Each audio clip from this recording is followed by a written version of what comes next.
Welcome to Zombie Strains, the podcast that watches all the zombie movies. Today, it's the granddaddy of them all.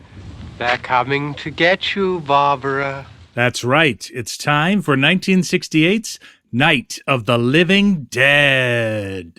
You know, I've seen people act like that in pictures. What do they call them? Zombies or something? Zombie. What's a zombie? Just what is a zombie? Well, a zombie, there's, Mr. Bill is... The living dead. They are the living dead. Get into zombies. He's a zombie. Because a zombie has no will of his own. It's an army of zombies no armies could stand. What is wrong? What is wrong?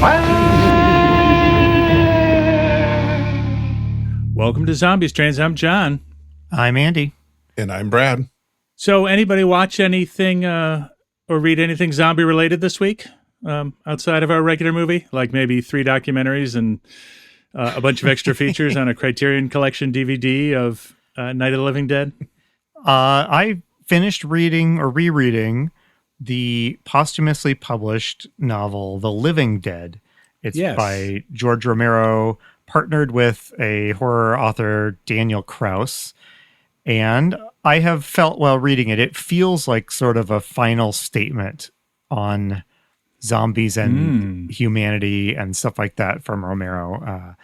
But it was an enjoyable read. And that co-author, I don't know if you saw this, John, he just got a Pulitzer Prize for a horror novel, which is almost unheard of. Which one was it? It's called Angel Down.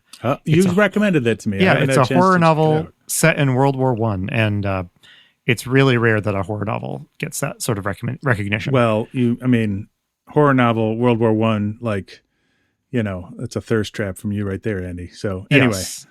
Yes. Hey, anybody want to talk about Night of the Living Dead today? I could be persuaded. All right.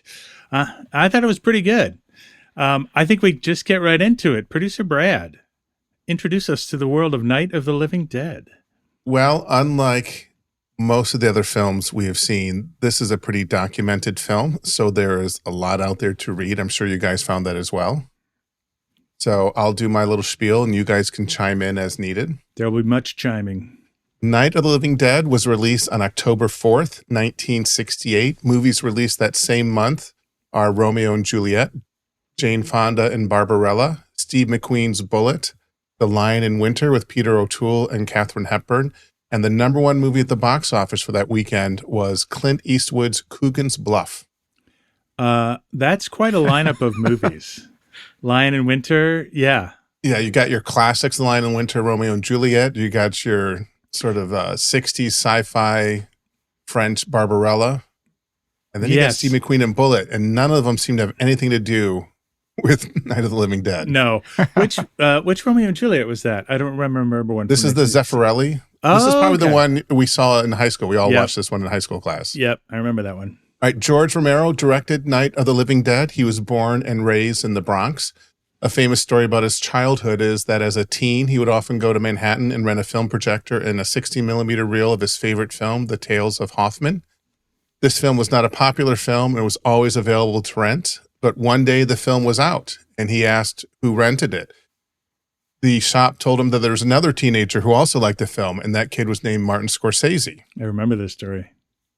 And you can hear Romero tell the story in an interview that he gave on the Empire Film Podcast. I'll put a link in the show notes. That's awesome. Romero left New York and went to college in Pittsburgh at Carnegie Tech, which is now known as Carnegie Mellon University. He studied painting and design, but left school without a diploma to start a commercial film company called The Latent Image. One of his first projects was for Mr. Rogers' Neighborhood. He directed several of the picture-in-picture segments for this PBS program, including an 11-minute short about Mr. Rogers getting a tonsillectomy. This is I love this piece of trivia. When you hear George talk about it, he says, I got my start the way everybody in Pittsburgh got their start in film, by working for Mr. Rogers. Because I think that's just sort of how you got into it. And I find this part of his life fascinating because he's such a businessman when he talks about it. But anyway, we can do more of that in a little bit. Well, I actually watched that tonsillectomy piece, and it's really quite lovely because he's very calm and he talks about lying on the gurney and looking up. And he goes, everyone's wearing a mask, but you can see their smiling eyes and they're just caring for you. Oh. And I can imagine being like a 3-year-old knowing you're going to have surgery and watching this, and it would comfort you. It was really, really well done. If I can digress for a second, there's a wonderful book, and I can't remember the title of it, but if I do, I'll throw it in the show notes. That is a collection of interviews with Mr. Rogers. It's probably the most delightful, life-affirming book I have read in 20 years. Like, he just was really that guy. Like, he talked about the fish. You know how you always say, I'm feeding the fish. Here I am feeding the fish. Yeah. That's because there was a blind girl who watched the show, and she was worried about his fish. So every week, he would say, I'm feeding the fish, so that she would know. So anyway, that's not how George Romero's career ended up, though. So carry on. Well, I'm going to digress a little too. My wife went to Carnegie Mellon, and she said that she was on a bus once and Fred Rogers was on the bus. Yeah. And she got on the bus and he looked up and he said, hello. And he greeted her and she said hi. And somehow she ended up with a signed autograph photo, which she still has from Fred Rogers, which is, you know, there's a lot, you're in Hollywood, there's a lot of big name stars, but that one's kind of cool. That one's really cool. There's two Hollywood famous people I wish I had met and had a conversation with. He's one of them, and the other one is Charles Schultz, the creator of Peanuts. Oh, yeah. All right, back to Romero. After a few years of commercials, Romero and his partners felt they had the experience to make a feature film. They partnered with Hardman Associates, another Pittsburgh production company, to create Image 10, the company that produced Night of the Living Dead. You know what was interesting about this? Reading about it, I read a book of interviews with him. He was in the business of making short films for commercials because that's how commercials were made. That was his job. And when you talk about him pulling this together, it was like, I would like to make a feature to sort of get that on my resume. At this point, he sounds like a person trying to promote his business, not like an auteur artist trying to figure out how to make his zombie dream film. He's very sort of nonchalant, like, yeah, I was thinking of this idea or another idea, and I went with this one. Like, I just find it fascinating how matter of fact he is about, I was running a business and trying to get it started, so we made this movie. Do you remember what other film we watched that was directed by a first-time director who came from the industrial or commercial area? I do. It's called Carnival of Souls, and it's the other great movie we've watched on this podcast, or one of the other great. There's only a handful. That director was Herc Harvey. Yep. All right, there were initially 10 investors in the film, each contributing $600. They realized they didn't have enough money to finish the film, so they took the footage they had and showed it to prospective investors as proof they could make a movie. This succeeded, and the final budget was $117,000. And after Night of the Living Dead, Romero directed a romance in 1971 called The Affair. He made 4 other films in the 70s, but didn't find success until 1978 with the sequel to Night of the Living Dead, Dawn of the Dead. In the 80s, he made high-profile films Creepshow, Day of the Dead, and Monkey Shines. He made 3 more Dead movies in the 2000s, Land of the Dead, Diary of the Dead, and Survivor of the Dead. Be honest, have you seen all of those? I have not. I've seen all of them, yes. All right. All the Deads or all of the Romero movies? All of the Deads. All the Deads. Yeah. I have not. I've seen Creepshow, Day of the Dead, and Monkey Shines. You didn't mention The Dark Half. I've seen The Dark Half. By the way, there was an interesting story about that. That was a studio film. Did you read that story? I did. So that is a great story because he hated Hollywood. And part of the reason he wasn't more successful is he was a cantankerous man from the age of 27, and he just didn't want to take orders from Hollywood. He's just so working class to me, like more like just like F you rather than like I'm an artist and you can't tell me what to do. You know, he's from the Bronx. He lived in Pittsburgh. And so in that movie, there was a very famous director of photography, and they had a disagreement about a particular shot. The director of photography had been doing the Merchant Ivory films, which are those prestigious British films. He came to Hollywood and then he left it again because, you know, they were pulling up to this cottage. It was supposed to be the day they opened the cottage. And the DP is like, why don't we have lights on in there? It look really great. And George was like, that's dumb. They're pulling up for the first day. There's not going to be any lights. Anyway, so the DP calls the studio and gets his way behind George's back. And it's just the kind of thing that made him hate Hollywood and made him so fiercely independent. And he's willing to tell the story and name the film so you can figure out who it was. Yes, which I love about him as well. Again, he's no nonsense. All right, John Russo wrote the screenplay with Romero. He played a zombie in the film. Russo suggested a story about a man who discovers aliens who eat humans. Romero had an unpublished story about flesh-eating ghouls, and they decided to combine these into a screenplay called Night of the Flesh Eaters. Romero started shooting the movie while Russo finished the script. Russo went on to write both novels and screenplays. He also directed a few films, almost all of which were horror films. The title I like best from his filmography is the 1996 film The Santa Claus, and that's Claus spelled C-L-A-W-S. Yeah, I have a soft spot in my heart for the various horrible Santa movies in the universe. Nothing tops Lobo versus Santa, though. No. I don't know. There's something about a good horror movie with a pun title, I think. Can I just, on the Lobo topic, why am I being so distracting when it's the greatest movie we've watched? Anyway, how excited are you with Jason Momoa as Lobo in the Supergirl movie, producer Brad? I'll wait till I see it, but I don't know who else could do it. There you go. All right, Dwayne Jones played Ben, the hero of the Survivor Party. Jones is cited as the first black lead of a horror movie. Unlike many of the other actors we've seen in our journeys on Zombie Strains, watching all these low-budget films, Jones was a trained actor. He studied education at the University of Pittsburgh, but starred in many plays while an undergraduate. He was teaching acting in New York City when Romero reached out to see if he would join the cast. After Night of the Living Dead, Jones focused on working in the theater and avant-garde films, and he died in 1988. He's an interesting character because there's an interview on the Criterion Collection with him, and he basically says, somebody asked him, did you see, Dawn of the Dead or Day of the Dead? And he said, no, but don't take that the wrong way. I also never seen Star Wars or an Eddie Murphy movie or basically any pop culture. He was very much like an actor as artist purist about the theater and just was not interested in popular cinema at all. And he goes to great lengths to say that it's because he didn't want to be famous for just that one thing. And it's actually an interesting contrast with Romero because Dwayne Jones sort of refused to talk about Night of the Living Dead and continue his artistic career. And up until the day he died, probably the day before he went into hospice or whatever, George Romero was telling stories about this movie. It's a very different choice these two men made. He's an interesting man. You can just tell that he thinks a lot. Yes. Judith O'Dea played Barbara. After Night of the Living Dead, O'Dea stepped away from acting and focused on her family. She returned to acting in 2003, and since then, she has been in a number of low-budget horror films.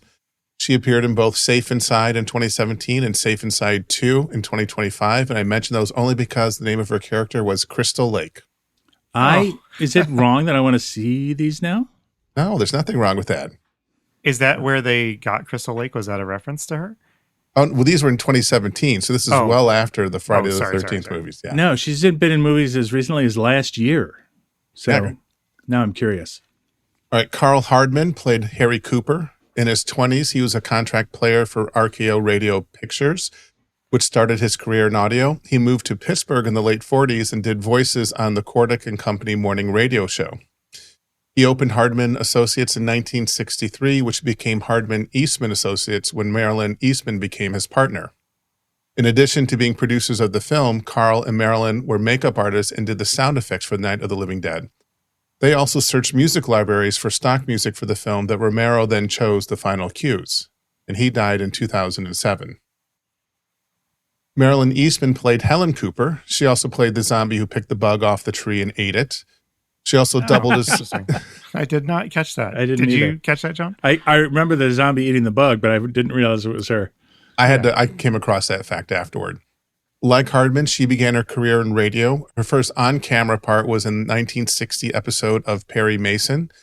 Her last credit is in the John Russo film Santa Claus, and she died in 2021. Keith Wayne played Tom. This is his only film. He died in 1995. Judith Ridley played Judy, Tom's girlfriend. She was a receptionist for Hardman, and she was in one other film, Romero's The Affair, and she was one of the leads. She's an interesting character. She was an artist. She went to art school, and one of the things they asked her to do to help was do makeup because she had the degree in art, and so they sent her to makeup classes so she could help do makeup and the zombie effects and stuff. So she was, and then she sort of quit acting to become a mom, but she was still like a painter. So she's kind of an interesting character.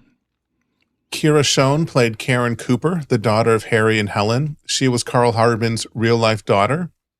She did not pursue acting. For a while, she had an online advice column called Ghoulish Guidance.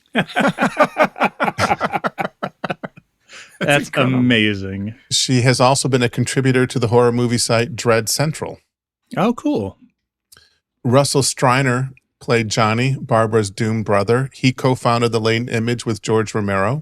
He married Judith Ridley, and they later divorced. He remained in Pittsburgh producing some independent films, and he was on the Pittsburgh Film Office Board of Directors.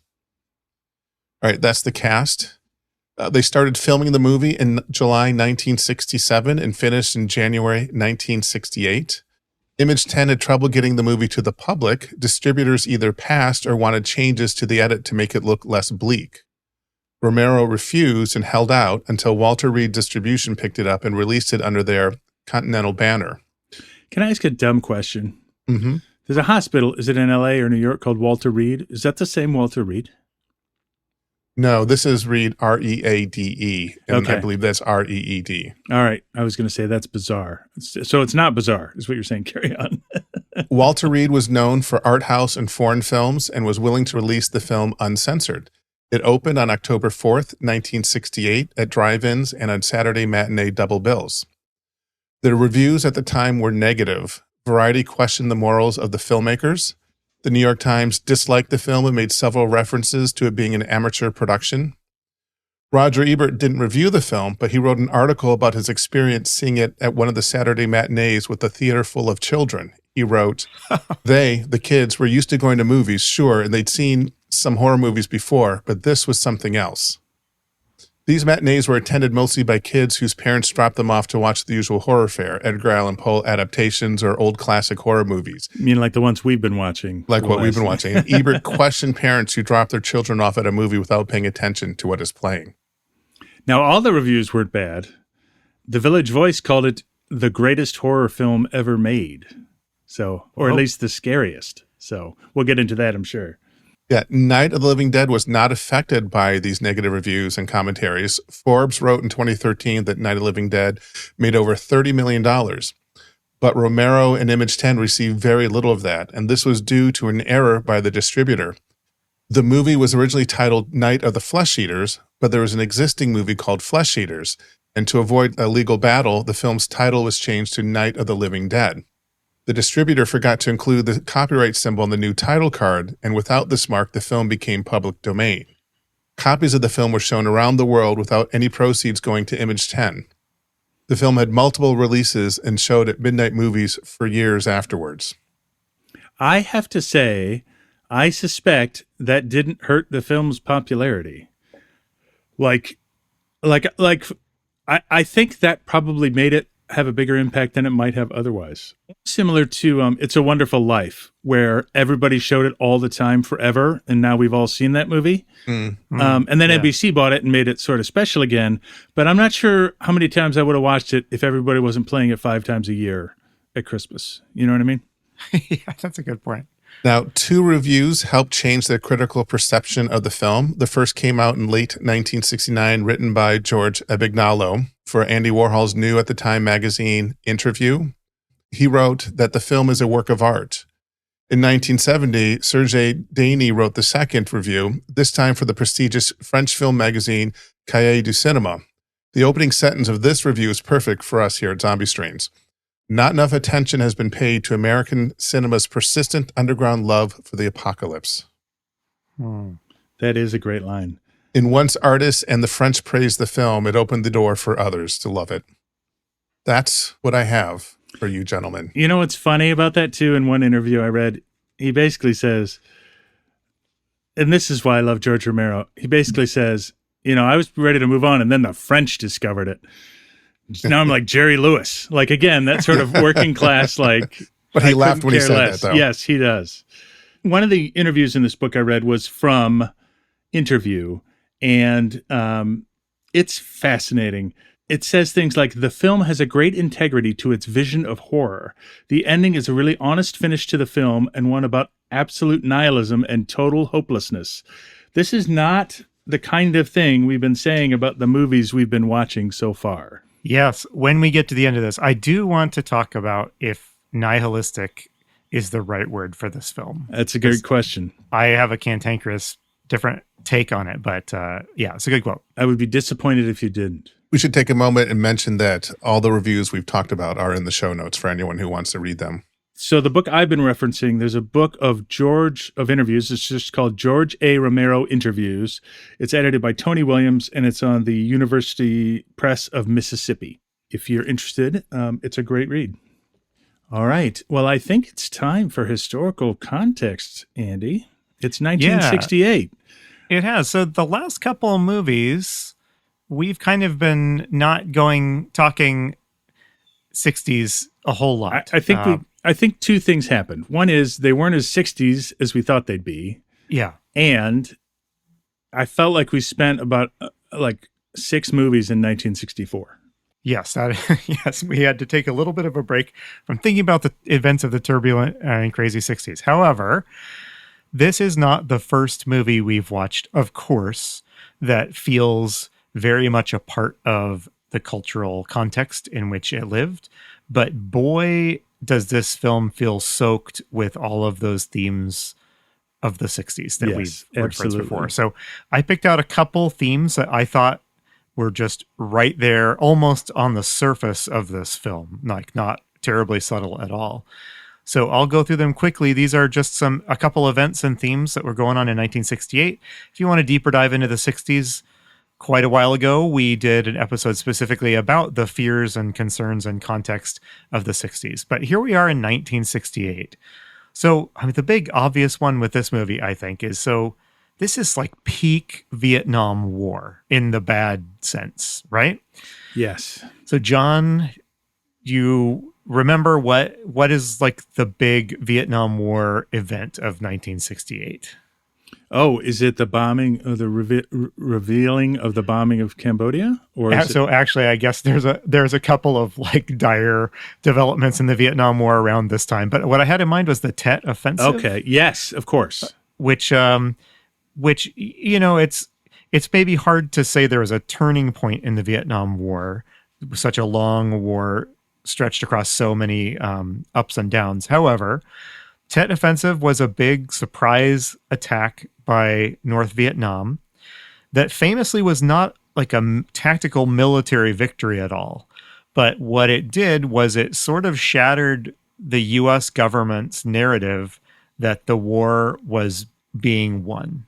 Yeah, that they had it under control, because what happened is a highly coordinated attack by North Vietnam came out of nowhere and hit both American and South Vietnamese units across the front, and they had no clue it was going to happen. I don't think it's possible to overstate the importance of the Tet Offensive. And there was fighting in the capital city of South Vietnam. Yes. Like it was, so if you wanted to look for a sense of paranoia and dread that the enemy could get you even in places that you were told were fortified and safe, that was vividly on display when you tuned on the radio or your TV to hear all of this bad news.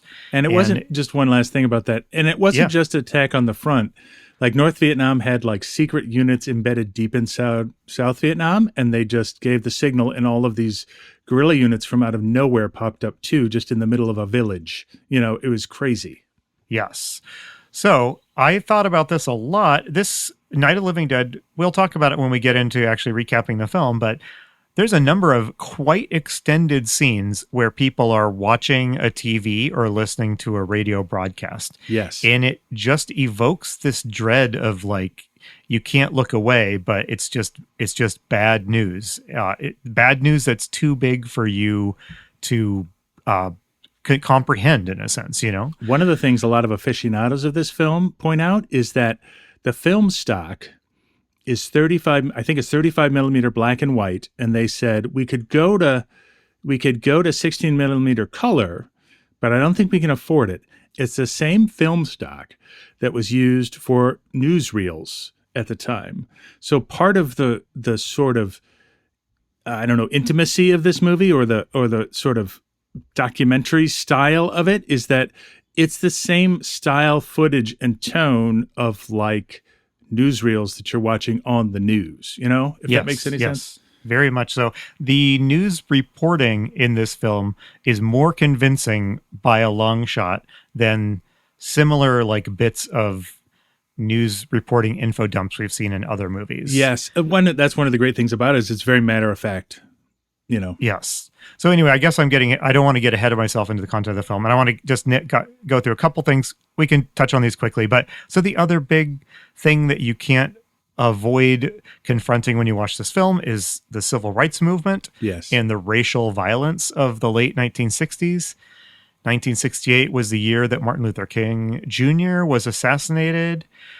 And there were just a lot of rioting, civil unrest, and just violent clashes across an awful lot of American cities. It was a terrifying time for two reasons. One is horrible oppression of Black people, and the other one is, we passed civil rights legislation only 4 years before, and it was almost like an active resistance. And it was so bad that African Americans said, fine, we'll fight. And you had huge riots and all kinds of stuff going on. It was very scary for everybody, I think. And not necessarily connected to the civil rights and racial violence, but this year, I think, highlighted the presence of a lot of scary state-sanctioned violence in the U.S. I'm thinking specifically of the 1968 Democratic National Convention, where police officers basically ran amok. We talked about this in our 60s episode. It was essentially police terrorism. Like the police said, I've had enough with you, with you resistors or whatever, and they went off the leash and beat the hell out of a bunch of people and didn't even bother to arrest them or anything. So I think all of these tensions and this background ambience of the threat of violence, I think it just must have been very, very raw in 1968 when you were watching this movie or when you were making this movie. And till the day he died, well, not maybe till the day he died, but certainly in the 2003 interview that's on the Criterion Collection, he said, I just picked Dwayne because he was the best actor I knew. And that may be true, but I think he's kind of fibbing a little bit there. I think so too. Yes, agreed. We'll get into, there's a lot of nuance to Dwayne's performance in this film that we should touch on. The last thing I want to mention is just a more broader trend. We really are, however, at the point in the 60s where we are seeing a kind of countercultural shift just broadly where young people are pushing back against, a lot of the defining traits of their parents' generation, and trust in authority figures is whether that's politicians or police or the military or just the ability of your elected officials to tell you the truth and to do what they said. That stuff is rapidly eroding, I think, across the board. And there's certainly, we're going to face that in this movie. So I've spent enough time on this stuff, so I am going to pause there. We could talk a lot more about its connection to its year, but I think we do need to keep rolling on. Yes. So, John, why don't we used to do this more regularly, but I'd like to bring it back for this episode. Let's take a look at the poster of Night of the Living Dead. Yeah. And let's just describe it, and let's just talk about what it conveys and what it might lead you to expect from this movie. Could you just describe the poster? So the poster is all black and white. It's got a bunch of people screaming on the top of it, people running. There's a woman right in front who is the mother who ends up getting killed by her own daughter, who's screaming with blood pouring out of her mouth. We see a naked woman from the back. We see somebody chewing on some sort of flesh immediately. And in green text, it says Night of the Living Dead. And then that text underneath it is, they keep coming back in a bloodthirsty lust for human flesh. Pits the dead against the living in a struggle for survival. This feels different than other posters that we've had. It doesn't. The thing that jumped out at me is, while there are, I think, there are several zombies on this poster, but they're not the things that your eye is drawn to. Right. We have most of the cast of this film, or at least a lot of them, with expressions of distress or terror on their face, and they really take the prominent part of this poster, especially the mother's screaming face there. Yes. I mean, how many posters have we looked at, John, where the predominant thing is the ghoul, it is the zombie, it is the vampire, it is the weird looking alien creature? But here I feel like it's significant, and I want to talk about this when we talk about the survivor party that takes shape in this movie. I feel significant that it's like the living humans on this poster that catch your attention. Yeah, any thoughts on that? Absolutely. No, I think that's really great because we've had, and the other thing about it is every movie we've watched has had a poster that says, this is the most terrifying thing you've ever seen, horrors from beyond the grave, you won't be able to sleep for weeks, whatever. And it's a lot of Hollywood hyperbole, and this independent production actually is scary and delivers on this promise of flesh eating and all these other things in a way that no movie we've watched has done that. You know what I mean? Yeah, totally. All right. So without further ado, guys, this has been a great discussion. Brad, thank you for all of the digging. Well, actually, both of you, thank you for all the digging you did into the background on this one. That was really interesting to hear. But let's go ahead and start talking about this movie. All right. All right. So here's a question for you guys. Maybe you can answer this. So the first thing you will notice about this movie is it's in black and white. Is this question for you guys? Are we at a point in filmmaking history where the decision to use black and white is an artistic one, or is this a financial necessity? So Romero claims it's all from financial necessity. That to use color film stock, he would have had to use, 16 millimeter instead of 35, and that it was just a budgetary concern. Again, is he fibbing a little bit there? I'm not sure. Well, we know from other films that we've seen, there were some that were shot in color, but to save money, they were released in black and white because it was cheaper to make prints in black and white. Yes. So I think that a black and white film would indicate it's a low budget film. Still, yeah, I don't think we've reached the point. I would argue that maybe this film is one of the films that sort of puts that back on the menu as something you could do to make a film more artistic. You know what I mean? Yeah. But it's not there yet. It doesn't feel pretentious, but I would agree that this is a movie that makes black and white a virtue. I think. Absolutely. I don't want to see a colorized version of this, right? No, it's so full of pure white and black shadows, and I just wouldn't. Yeah, it wouldn't work in color. All right, so let's get started. So we open with a rural road down which a car is winding. John, we have to, of course, pause here to find out what car that was. It is a 1967 Pontiac Le Mans, which is kind of a muscle car. Like, it's not like your family sedan. It's kind of like got a big engine and is kind of ferocious. Excellent. Inside the car are two people. This is Johnny and Barbara, brother and sister. And John, what are they doing? They're going to visit the grave of a deceased relative. I think it's their father's grave, right? I think it's their father. And what's interesting here is that she's happy to do it, and all Johnny does is complain. It's a long drive here. It's a long drive back. We've been here so many times, and you get the sense that they do this all the time. Yes. Or at least once a year, What really stood out to me is they are annoying each other in this car. And that is not the sort of interaction we have seen very often. I'll say this now so I don't have to just keep saying it as we discuss this, but this movie really felt like we are finally getting to a point where movies can depict more realistic interactions between people that don't feel like every word that comes out of their mouth is just in service to the plot. And like we learn something about their relationship from Barbara's enthusiasm for this and her brother's annoyed joking around about it. And I think sort of more naturalistic films have been occurring around the horror genre. And this is the first time we're sort of getting one. You know what I mean? Yes. They spend some time at the grave of their father. They have a little bit more bantering, and famously Johnny begins to taunt Barbara. Yes.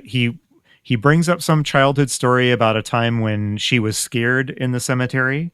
And so he starts doing that famous, we heard it at the beginning. Brad, do you want to just play it again real quick? They're coming to get you, Barbara. Yes. So this is classic, like, older sibling, like trying to scare a younger sibling. Yes. Turn off the lights in the garage or something and then try to freak him out. I know we need to pick up the pace, but can I tell you what my older sibling did to me in this context? Please. There was an album of spooky sounds. It was like Alfred Hitchcock's spooky sounds and spooky stories. And they put the record on really loud, and then they locked the room it was in, so I couldn't not hear it. So I had to hear all the scary sounds. Yeah. A friend of mine would close his brother into a room and switch off the lights and then make the Gollum start talking in the Gollum voice. That's worse. Goodness. At any rate, but so while Johnny is mocking Barbara and she's saying, "Knock it off, you jerk, stop it," in the background, what do we see lurching across the background in a pretty great horror movie shot? Andy, we see a ghoul. Yes. However, it is very clearly the template for the next 20 years of zombies wandering around in the background. This ghoul zombie is coming up behind them as they bicker, not really noticing him. And he attacks Barbara and starts to strangle her. Yes. Johnny intervenes. They roll around. He struggles with the zombie. I should note, so the zombie, like the other zombies in this movie, they retain some human fighting instincts, I guess you might say. They're not purely just trying to bite you and eat you. They're trying to kill you by like strangling you, or later they'll use tools or implements to try and kill you. So they're like murderous. Yeah. Right. And I think they remind me of the not smart vampires in The Last Man on Earth, right? There's clearly like a line. And in fact, this will probably come up again later, but Romero, our directors are not going to talk about all their influences. Actually, what's weird? Modern directors can't stop talking about their influences, but directors of a certain age would never do that, right? They just made up stuff or figured it all out or pretended to. But he says pretty explicitly, like if there is an influence, there's a tenuous thread to The Last Man on Earth starring Vincent Price. And he said, that movie was after the apocalypse happened, and I wanted to see what it would be like to make a movie that was the first day of the apocalypse. Oh, fascinating. Yeah, makes total sense. Well, Johnny hits his head and dies. He hits his head on a tombstone. The zombie looks up and starts coming after Barbara. She screams and she turns and she runs. Yes. So she sprints back into the car. There's a scene where she's scrabbling around, but she doesn't have the car key. So the zombie is kind of frantically running around the car, banging on the windows. And she does something anybody under the age of 30 would not mechanically understand. What does she do, Andy? She turns off the emergency brake and she rolls the car down the hill. And then she pops the clutch. Oh, yeah, of course. Start. It doesn't, she crashes, so it doesn't make it all the way. But I had a stick shift in the 80s, and I had done that more than once. Yeah, so she rolls down, but she does eventually crash into a tree. The car's not totaled or anything. And later in the movie, it's going to be floated that maybe they could go back and find her car. Yeah. If it's salvageable. However, it's stuck for now. And the zombie gets a rock and uses it to break the car window. So we see some rudimentary tool use by the zombie here. And I don't know if this will happen in that exact order. At any rate, the car is stuck. So she has to make a run for it. And we get a really cool shot of her running at a shaking camera that's keeping pace with her as she runs. And she's kind of frantically looking back behind her. And this movie, again, along with like the more naturalistic dialogue and interactions between characters, I do think we are finally getting to movies where it looks like they're trying to get away from something that actually scares them. Yes, if that makes sense. So it does, and there's a lot of zoom shots here where like she runs out of the frame, and then then there's a cut, and she runs into the frame and across it. Like it's like it's not a montage exactly, but it's several shots of her escaping. Yeah. So what does she see, John, that is going to become the iconic setting for the rest of this movie? She sees an old farmhouse in the middle of a field. Yeah, so I jotted down on my notes that she's really running at this point, and she's like stumbling and tripping, but realistically, it's not like what was do you remember when the woman got her foot caught in the rock in the horror of a party beach? Anyway, where she clearly wasn't stuck. It was just like, I'm stuck. There's a long cinematic tradition of people getting their foot stuck, really improbably. But, no, she trips, she loses her shoes. Like, it's all very believable. Yes. Oh, yeah. She loses her shoes. And then for the rest of the movie, she doesn't have shoes. Correct. Like, it's just like good little touches. So she kind of breaks into this farmhouse. It's open, and she locks the door behind her. She goes to the kitchen. She grabs a knife.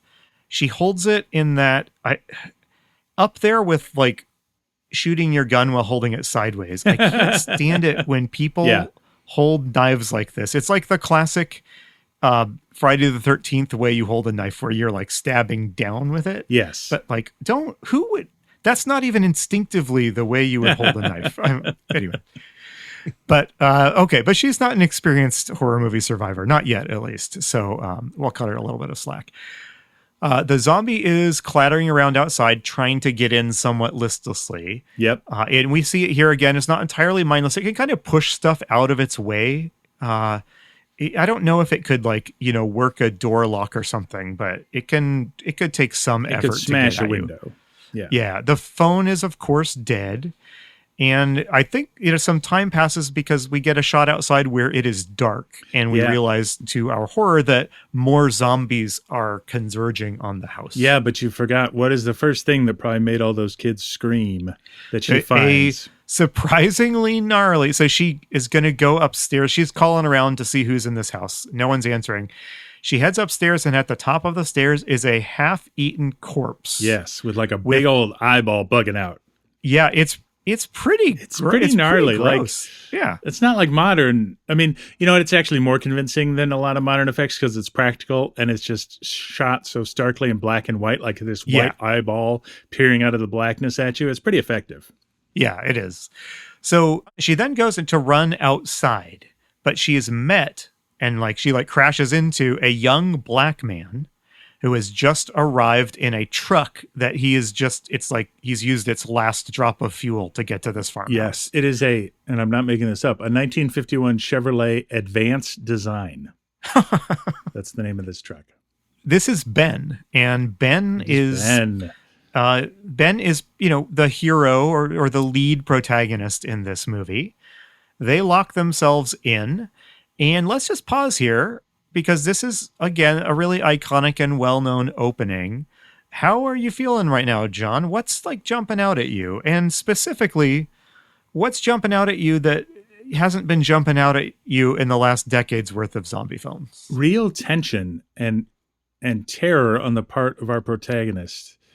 The woman, when she runs into this house, she is frantic. And you are caught up in it because you can imagine yourself being frantic like this too. You know what I mean? Yeah, I noted that too. The acting is just much more intense and energetic than we're used to in these zombie movies. Again, I'm sure there's great non-zombie movies where this has been happening for a long time. Yes. But these people behave like they're in a real emergency. So how are they behaving? So we have two very contrasting demeanors here. So tell us about Ben and then contrast him, John. Can I just add one thing to what your question earlier was? Yeah. One of the other things that adds to this tension is this is probably the first movie that we have no clue what's going on. Yeah. We don't know why they're there. They're just coming. Like almost every other film, we were in on why there is a zombie, where it came from. Nobody has explained anything. And I think, you can't really put yourself in somebody else's shoes across time like this, but, nobody has seen a movie quite like this before. Like mindless creatures, you know what I mean? Like the tension and the shock. Like I can imagine it being like I love a movie, and it's been a long time since it happened, where I start watching and I'm like, what is going on? Like another example I would pull is the opening 10 minutes of The Matrix. Like this woman is climbing up the walls and jumping across bullets and flying in the air. And I'm like, what is this movie? Like I didn't know anything, and I can imagine if I didn't know this movie so well now that I would be like, what is happening? A shocking situation that you don't understand. So it is something you do have to try to imagine. Yes. Because this is such a familiar setup now. But I think you're totally right. So anyway, as I was saying, tell us about Ben and tell us about Barbara. How are they each holding up? So Ben is really focused on survival. He has already been through his traumatic event and decided to live. So he's found this truck and is just trying to escape. So he's frazzled, but he's sort of realized what's going on more than she has. He has more information. And he knows he can fight them individually, that they're not that strong. He's got a tire iron, and in fact, he fights a couple individually. He's clearly upset, but he's focused on understanding the situation and getting control of it, where Barbara's still just in a panic. Yeah. That's a good way to put it. So Ben starts scavenging for food. He wants to refuel his truck. There is a fuel pump out by the barn. This is important to the plot. Yeah. This house has a fuel pump near it. My grandma lived in a house that had fuel pumps in front of it. It's weird. They had a little mini gas station in their front yard. It was like a shed. Because if you live in the middle of nowhere and you were a farmer who had a tractor, tractors take a lot of gas. You can't just go get cans of gas at the gas station. You need somebody to come deliver hundreds of gallons of gas to your tank so you can fill it whenever, So it's going to be important that just tantalizingly out of reach is a gas pump full of fuel that could be put into the truck. I have to ask, why did Andy's grandmother have a gas pump? So she wasn't the house that had the gas pump was not like a rural farmhouse. It was just on a fairly major road in Ohio, and I think I'd have to ask my parents, but I think they just used it as a family income for a while. By the time I was visiting and stuff, the gas pumps were no longer being used. Well, I was kind of hoping you would say she was a race car driver, but anyway, carry on. I mean, she might have been. There's a lot I don't know about her life. So Ben rushes out and he kills a couple of zombies with a tire iron. They've been bashing up the truck and smashing the lights and stuff specifically, I think. While he's out, though, another zombie gets into the house and almost gets Barbara. Ben runs in and kills it with the tire iron, too. So we're kind of establishing it's important that going outside to do something is going to leave your defenses open and allow openings for the zombies to get in. That's going to be important later. Let's hear an audio clip just to give you a sense of how these characters are doing. We're going to hear Barbara in the middle of a sort of a panic attack that goes on for an awful lot of this movie. There are two of them out there. Have you seen any more around here? I can take care of those two. I don't know. You're afraid, but we have I don't know! I don't know! What's happening? I really like the way they talk over each other. Yeah. It's better and more convincing dialogue, I think. That line, what's happening, has echoed through horror movies. Would you like to hear another instance of it from another film? Yes, please. Yeah. See if you recognize this film. What's happening? What's happening? I don't know. What is that? Poltergeist? That is Poltergeist. Nicely That's the older done, sister Andy. at the end of the film when she pulls up and the house is imploding and she has that little breakdown. Nice. Two things about this, Andy, that jump out to me. So first of all this music is stock music. Yeah. And he just selected it really well. I think there's a lot of great uses of music in this movie, and none of it is original to the movie. And would you have noticed it? We've seen a lot of films that have stock music, and we've commented on how the music is sort of dissociated from the movie itself, what we watch. It works. It's beautiful. He's got a great choice. Because I think one of the things we didn't mention about him, he started as an editor. Like he had to teach himself how to edit film to run his business. So he is also the editor of this film as well as the director. And he's the cinematographer and sometimes the cameraman. So he sort of has his finger in all of these bits. And I think that shows in how he can marry the music to the action because he's part of all of it. We see something kind of important here. So Ben, more zombies are coming, and it just becomes clear that Ben can't fight them all. So he retreats back into the house. He locks the door. I did note that when he killed the zombie that was coming after Barbara, he stabbed it through the head with a tire iron. Yeah, put a hole right in the middle of the forehead. Yeah, we see a pretty gory, bloody wound. Bloody wounds are still somewhat new to the zombie genre. Yeah, I mean, I think the gore in here is a step up from anything we've seen. Yes. And I think it's a step up from other horror movies at this time. I read that they, as the production went on, they got better and better at this kind of makeup, and they started using mortician's clay to make the wounds. Oh, wow. Oh, interesting. Well, we see that the zombie he just killed, its eyes are still moving. And so he drags it away and he shoves it outside and sets it on fire. Right. And we learn an important tactical piece of information here, which is the fire seems to ward off the zombie horde. They're afraid of fire. So then this is a very mundane thing, but at this point they switch on the lights, and that's when I realized how dark everything had been up to this point. It was like just a neat moment. Yes. So Ben's digging around for tools and nails to fortify the house. Yeah, he's getting, and Barbara's wandering around in the daze, and we get this sort of classic scene, and I have some audio here of it. There's this sort of iconic scene of the capable survivor trying to snap a traumatized survivor out of their daze. Yeah. Specifically here by giving them a task to do. So let's hear that. Look, I know you're afraid. I'm afraid too. But we have to try to board the house up together. Now, I'm going to board up the windows and the doors. Do you understand? We'll be all right here. We'll be all right here until someone comes to rescue us. But we'll have to work together. You'll have to help me. Now, I want you to go in and get some wood so I can board the place up. Do you understand? Okay? Okay? So that's what they proceed to do. Ben does, 98% of the work, but Barbara does gather a couple of small pieces of wood from the fireplace, and he kind of goes around and boards up all the entrances, including some, I felt like it was like somewhat convincing, and he's like ripping furniture apart here, and at one point nails a door across another door. Yeah. It's just kind of fun. He's got a great monologue here about the horror he went through before he got here, where he's taking apart a table. I don't know if you have audio of that later, but it's a really powerful description of the events that he saw that caused him to flee. That's really impactful as well.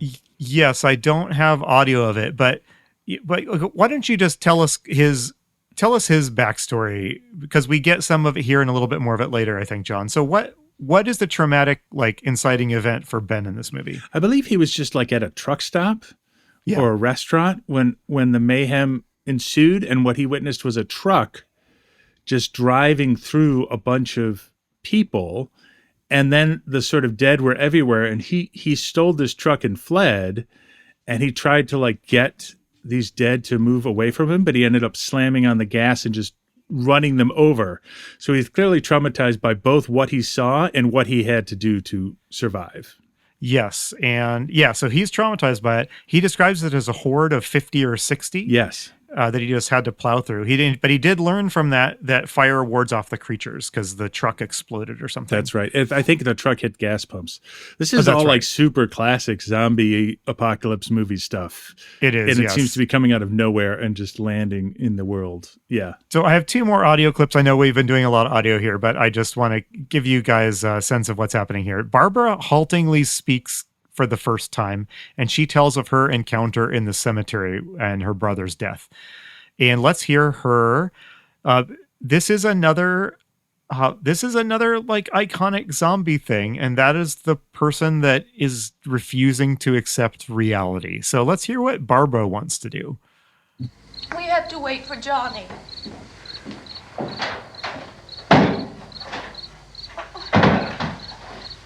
We better go out and get him. We have to go out and get Johnny. He's out there. Please, don't you hear me? We've got to go out and get him. Please! We have got to go get Johnny! Please help me! Please! Don't you know what's going on out there? This is no Sunday school picnic. Don't you understand? My brother is alone! Your brother is dead. No! My brother is not dead! That noise was them slapping each other. Yeah. Have we heard so much raw emotion in any of our movies so far? We have not. No. Nope. It's thrilling to hear. I think this is really great. This is really great delivery. Yeah. And one thing George said about writing the script is they sort of wrote as they went. And in each circumstance, he just sort of, he says this a lot. He said this like in that bit I mentioned about the dark half and realism. What would people try to do? What is the realistic thing here? And that, I think, guides a lot of his filmmaking. And I think that's another reason the film feels so immediate. Like Panic people don't have expert plans. They're not Navy SEALs, right? Like, I'm going to board over a door with another door because that's what I've got here. You know what I mean? Like, yeah. Well, let's do one more audio clip here because one more iconic zombie trope happens in this scene.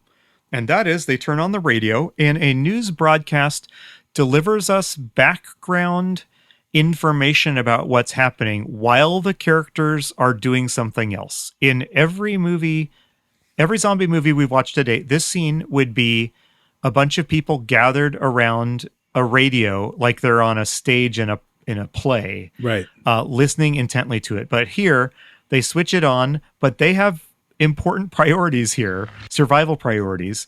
So let's hear the radio going on and telling us what's going on while the two bustle around. At this hour, we repeat, these are the facts as we know them. There is an epidemic of mass murder being committed by a virtual army of unidentified assassins.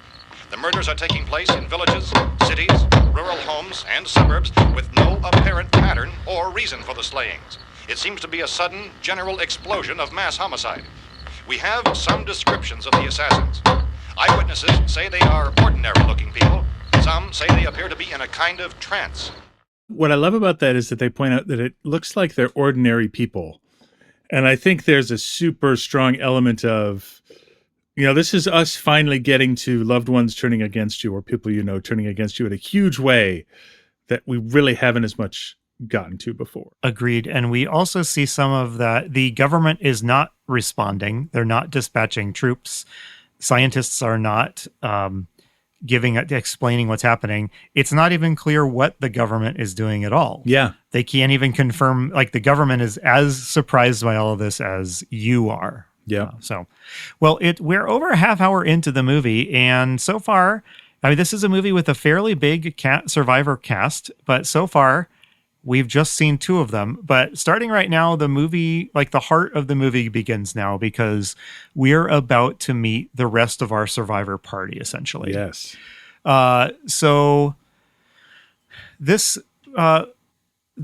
fortifying goes on for a while and the radio continues to talk in the background. From it, we learn that this is a crisis that's, quote, seized the eastern third of this nation. So, initially, it's not like a universal global apocalypse. And later it's going to be suggested that the affected area is getting bigger. Yes. But right now it's unclear if this is like pretty local, if everyone in the world is affected. Anyway, as they go around, importantly, we have a Chekhov's gun here. Ben finds a rifle and ammo. Yep. Which is going to be pretty central. While he's doing, the radio finally starts to report that people are being devoured by the zombies, not just killed by them. So, but then we get some new people enter abruptly onto the scene. John, do you want to tell us who bursts in on us? Yeah, it's interesting. So instead of zombies getting in from outside, what we find out is that a bunch of other survivors have been hiding in the cellar, and they come out. And Ben is not pleased that a bunch of people have been hiding and not helping them this whole time. Yes. And there's five of them. So there's a family, Harry and Helen Cooper, and their daughter, Karen. And then there's a young couple, Tom and Judy. And they have sort of banded together, and they were going to just lock themselves in the cellar and stay there until all this blew over. I can't remember what they finally motivated them to open the door. It's a little confusing. We'll get to it in just a second, but they have so can you describe like the sort of archetype these new people are? Yeah, so the young couple, Tom and Judy they're just like a silly young couple who is, trying to leave they're just off on a trip. You know what I mean? Like she's a total hippie. So they're sort of, reasonable people. But Harry is a loudmouth jerk who wants to order everybody around. And he's always frustrated that people don't listen to him. And you can tell that his wife, Helen, has nothing but disdain for him. However, I feel like he, in a lot of ways, is an everyman, right? Like he has, these are difficult decisions. These are not morally pure people. And he sort of represents maybe somebody who, like Ben, for all of his sort of somewhat panic or whatever, he's focused. He knows what to do, how to survive. He has, whereas Harry is, he waffles. He's not sure. He wants to be in charge, but he doesn't know how to handle that power when he gets it. Yeah. Ben is so confident. He maybe is wrong, but he doesn't waver. You know what I mean? Yes. Here is how, there's a lot I want to talk about here, but I want to pause to talk because at this point we have our full survivor group. Yep. I want to suggest that going forward, John, we start looking for some pretty specific zombie survivor archetypes. Mm-hmm. Here's how I described this survivor group, and I'm curious what you think. I wrote that Barbara is the helpless one. Yep. Basically, throughout the movie, she's just been traumatized. She's no use to anyone. She needs protecting. Right. Ben is the smart one. Mm-hmm. Or competent one, you could say. The competent one. Yep. Tom is the kind of a young do-gooder. He's friendly. He's helpful. Judy is his helpful girlfriend. Mm-hmm. And I feel like Tom and Judy are pretty good examples of like kind of filler characters in survivor groups. You need to kind of fill them out with a few people that can be killed. Yes, exactly. Killed before the really interesting characters get put at risk. Correct.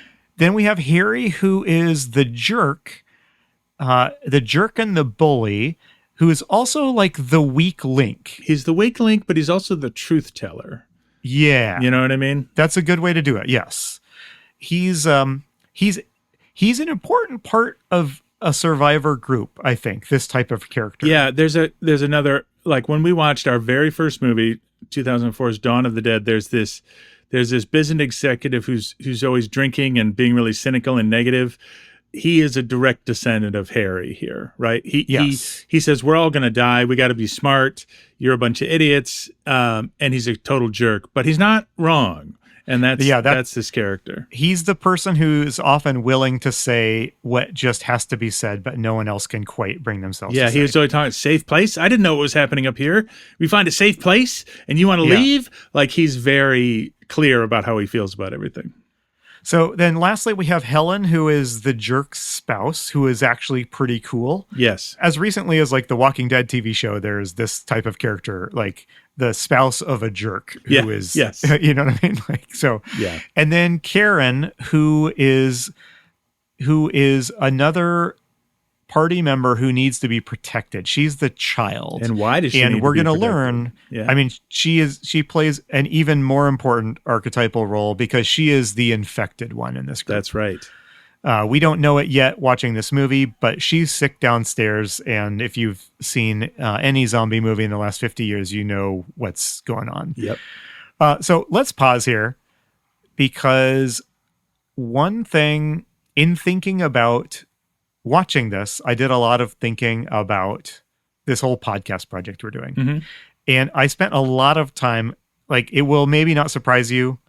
This is mostly producer Brad's work, but we have a giant spreadsheet where we keep track of all of the details of these movies that we discuss. So I spent a lot of time going back through our spreadsheet of like 60 movies where we noted like what's new and interesting about each of these movies, what new tropes are present, that sort of thing. And what I realized is that like zombies have changed a lot from the 1930s to the 1960s. They've changed a lot. Mm-hmm.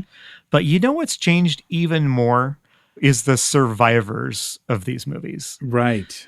And that shouldn't surprise me because any horror movie fan will tell you that a good horror movie lives or dies based on not the coolness or the scariness of the monster, but the compellingness of the survivors. And I sort of remember the movie where we realized that this tension, there were a couple. One of them was the zombies of Moratau, right? Yes. Where they sort of had a contentious group. The other one was, I think was it Voodoo Island with Boris Karloff? Yes, that was Boris Karloff. Yeah, that was the other one. Oh, that's right. It had the doomed pilot who Yeah. So those were two that jump out to me like where the group started to not get along, right? Where they sort of started to have these less positive attributes. So bear with me. I want to take just a couple minutes, and I just want to do a whirlwind review for us, decade by decade, of what survivors in zombie movies looked like. Because honestly, this is the element of the zombie genre that has changed the most. All right. So what I did is I went back through that big spreadsheet of zombie movies and our notes on them, and I compiled some traits that I think you can associate with each decade, the 30s, 40s, 50s, and 60s. Technically, the earliest zombie movie we watched was 1919's J'accuse, but it's kind of its own beast. Yes. So I left it out for this. I wouldn't even know really how to approach that one. But so think about the survivors in the 1930s and think how distant we are from this ragtag group of everyday schmoes in Night of the Living Dead. In the 1930s, who are the survivors? They're upper class, right? Yes, they are highly competent. They're successful, and they're always upper class professionals, basically. They own right? plantations. Yes, they're doctors, they're property owners, they're lawyers, or they're just like well-to-do romantic couples. And basically, they're I guess you would call them the functional elite of American society. But beyond just who makes up the parties in the 30s. So these are small groups of people, like 3 people maybe. Yep. And they are all on the same team. They are unified. They are led by like the most socially prominent male. There's no conflict within the hero party. They all have the same basic personality. And I remember you saying, boy, am I tired of hearing about a small group of rich white people's problems in this global, mess. So, yeah. Yes. And they all work together to solve the zombie problem, which is always like an isolated anomaly. It's usually like localized on a plantation or something.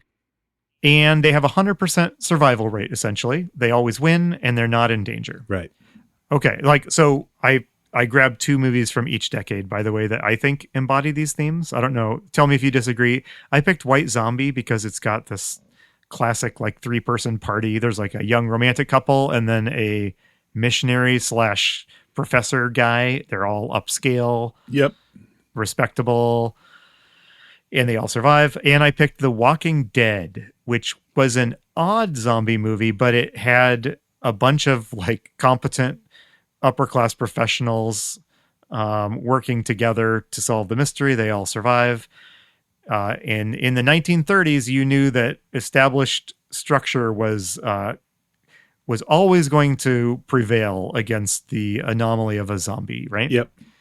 1940s, things shift a little bit, but not a ton. We still have a lot of traditional professionals in the upper class romantic leads, but now we do start seeing that there can be a little diversity of personality types in the survivor party. There's still small parties.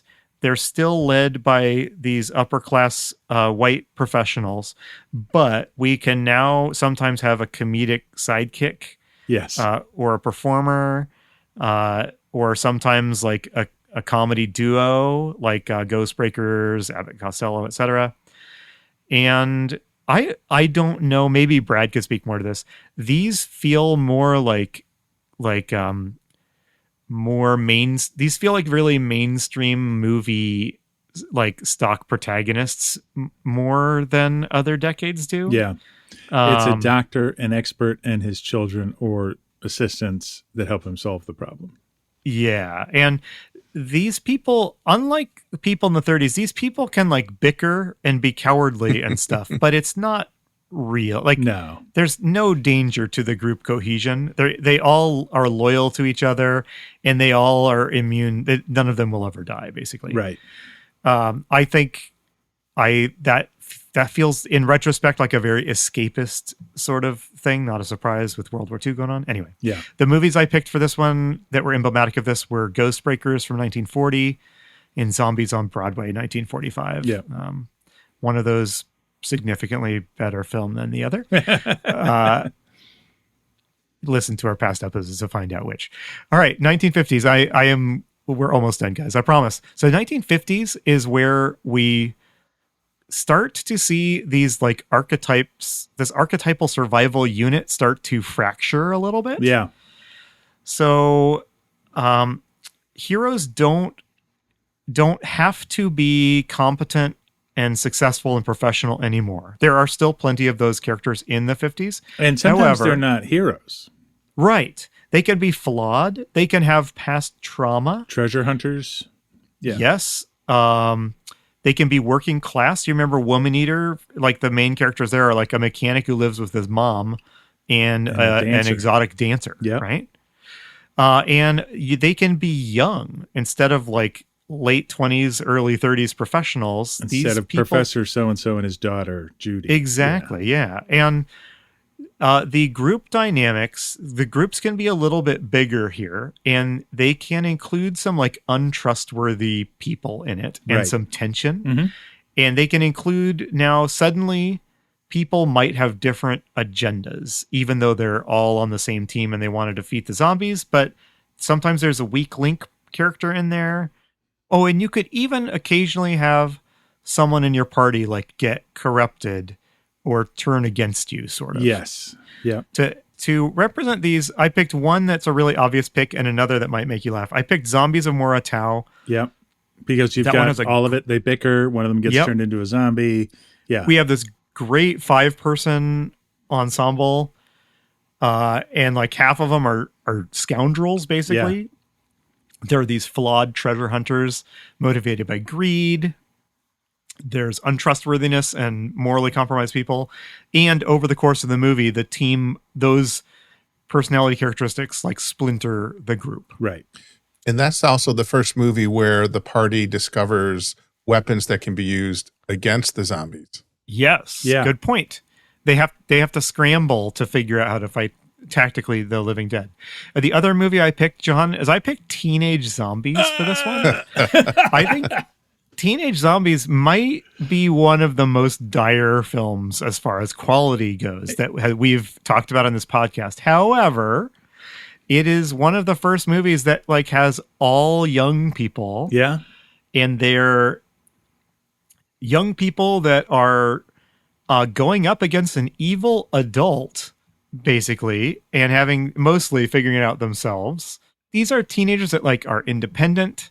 Yes. They like react to their situation, and they basically have to kind of rely on their wits to get out of it. And of course, they still all survive. Yes. I think in the 50s, it was possible for people, you could start dying in the 50s if you were in a survivor party. Lastly, we get up to the 60s, which is where we are with Night of the Living Dead. I promise I'm almost done. Who are the survivors in the 60s up to this point? Well, I thought it was kind of interesting. So we have our biggest survivor parties in the 60s all of a sudden. Yes. But we also have our first appearance of our smallest survival party. So we have like these extremes because in Last Man on Earth, we just have one solo survivor. Right. But generally speaking, you have bigger survivor casts. There's room for more of them to be dysfunctional or roguish, or if there's room for their flaws to grate against each other. And there's enough of them now that you can pretty much guarantee that some of them are going to get killed. Yeah. I'm thinking of Invisible Invaders. Remember, there's the one assistant doctor who's like panicked and incompetent and screws everything up. And he's sort of like Harry in this movie. Yeah. And with these, there is a lot less inherent respect for like authority or following orders of the official guy from the government. Right. The movies I picked for this one, I think The Earth Dies Screaming, which we flagged as one of our most proto Night of the Living Dead films. Yep. That one has like a really big civilian cast. Yeah, but that are like kind of thrown together, and they've got different motives, and they are all reacting to the apocalypse in a different way. Yes. And I think the other key thing is they're in the apocalypse. A lot of our survivor groups before the 60s aren't in an apocalypse. Yes, good point. Yes. So everything is, and the other one I picked is Last Man on Earth because it is the most stark apocalypse of that we've seen. And now we know it was an inspiration for this movie. We are seeing apocalypses in the 60s all of a sudden. So that all brings us back to 1968, the Night of Living Dead, where we have a party of 7 people, most of whom are unique individuals, none of whom are clear authority figures. No. And all of whom are reacting to the zombie apocalypse in a different way, in a way that suggests different like courses of action that they think they should take. And you know what's interesting is that Harry, as the jerk, represents an old authority structure that is clearly now not trusted or competent. Yes. So I want to talk about this scene because there is a core tension in this scene where we have a very iconic zombie survivor group argument about what should we do next. Yes. And it's a classic argument. You will find this argument in recent zombie movies all the time. And this is because we have 2 strong-willed people in the group who have different ideas about what they should do. And the question they have to answer is it seems like a really simple one. Do we go down into the basement and lock ourselves in there and wait it out? Mm-hmm. Or do we stay up here and basically be ready to make a break for it if the opportunity presents itself? Yes. On team stay in the basement, that is Harry's position. And again, he's got this like middle manager, disgruntled middle manager vibe to him. Mm-hmm. And he wants to stay in the basement and he makes the very good points of, if you stay up here, there's too many points of entrance you have to secure. Inevitable. There's too many places you have to defend. In the basement, there's just one door in that's easy to defend. And so we'll be safest there. And John, what is Ben's counter to that? Well, Ben's counter is that, there's only one door in, but that means there's no way out. So if the dead do get in there, we're screwed and we have no place to escape to. And as this has been happening also, the TV has started to share information about possible safe locations that people could go to because they've got the TV on in the background. And Ben thinks, well, maybe we should take this truck and try to make a break for it and get to one of these safe places. So that's the debate. Yeah, and this is this is in all over zombie cinema, modern zombie cinema, right? It's we have a kind of safe place here. Do we stay here? Or do we try to make a break for maybe a better and more secure safe place? But there's uncertainty about A, whether that exists out there, and B, whether we'd be able to get to it. I probably can't count the number, and I can think of 2 apocalypses off the top of my head. The Stand and The Walking Dead TV pilot, where they decide to follow the instructions and go to the place where they said to go to, whether it's the CDC. I think it's the CDC in both cases, actually. Yeah. And it was a bad idea. Yes. Yeah, it's actually, it's interesting. Did you feel like the movie was clearly siding with one of these 2 arguments, John? So what's interesting to me is the newscast is going on, and it almost felt like if I were to make a modern equivalent or equivalent from my childhood, like the reporting on a snow emergency where you're watching the TV and they're listing all the locations where you can go, like they're listing all the schools that are closed. And I feel like the movie is tilting us towards, let's figure out how we can get to one of these safe places. Because you don't like Harry. Yeah, Harry is really unpleasant, so it's easy to side against him. I will say, so Ben is not, however, a perfect gentleman either. No, and he's ready to fight Harry, and he does eventually. He yells at and belittles Harry. He's pretty quick. He provokes he's still him. He's still a very sympathetic character, but he goes after Harry. And I don't know to what extent it might have, would it have been shocking that a black character was shouting down a white professional like this? I think probably. And if not, even if there was a context like Pittsburgh, maybe that would, sort of blue collar working town, maybe that would have been less surprising. In most of the country, that probably still would have been surprising. So this argument goes on for a while, but at the end of the day, they agree to come upstairs, at least for now. Yep. It's important to note, so Karen, the injured child, is down in the basement. Yes. So she's going to stay down there, and someone basically is usually going to be down there taking care of her. But for various reasons, importantly, Tom and Judy kind of back Ben's play here. Yes, which is the conflict in the group. They were with Harry and his wife, and now they've seen Ben, and they're like, well, maybe this guy's got a better deal. Maybe we have a better chance of surviving with Ben. So there's more tension. I won't go into all of it. We do have a kind of a deliciously nasty little moment between Harry and his wife Helen, where she just cuts him down. She just does not have any respect left for him. No, because he is losing it. Right? Yeah. He's flailing around. He wants to be in control, but he doesn't know. It's clear he doesn't know better than anyone else what should be done. Right. So I want to pause here and ask John, what do you think about the portrayal of the women in this film? Does this feel like a progressive move forward for competent, interesting, compelling women members of the Survivor Party? Or are we still in the sort of sexist world where the men are doing all of the actions and the women are supporting them in the background? I think it's pretty sexist. The only one who really has sort of an opinion or sort of that strength is Helen, and even she defers to her husband, even though it's clear she doesn't respect him. But Barbara is having a meltdown, and Judy is ready, just wants to be with Tom. You know what I mean? Yeah. I felt the same way. I mean, it's 1968. It's not like I was disappointed, but I was maybe a little disappointed that the women are so much less important to the Survivor group than the men. But all right, moving along. You mentioned that they get a TV turned on, and I do want to play one more clip because we're getting a little bit more detail yet.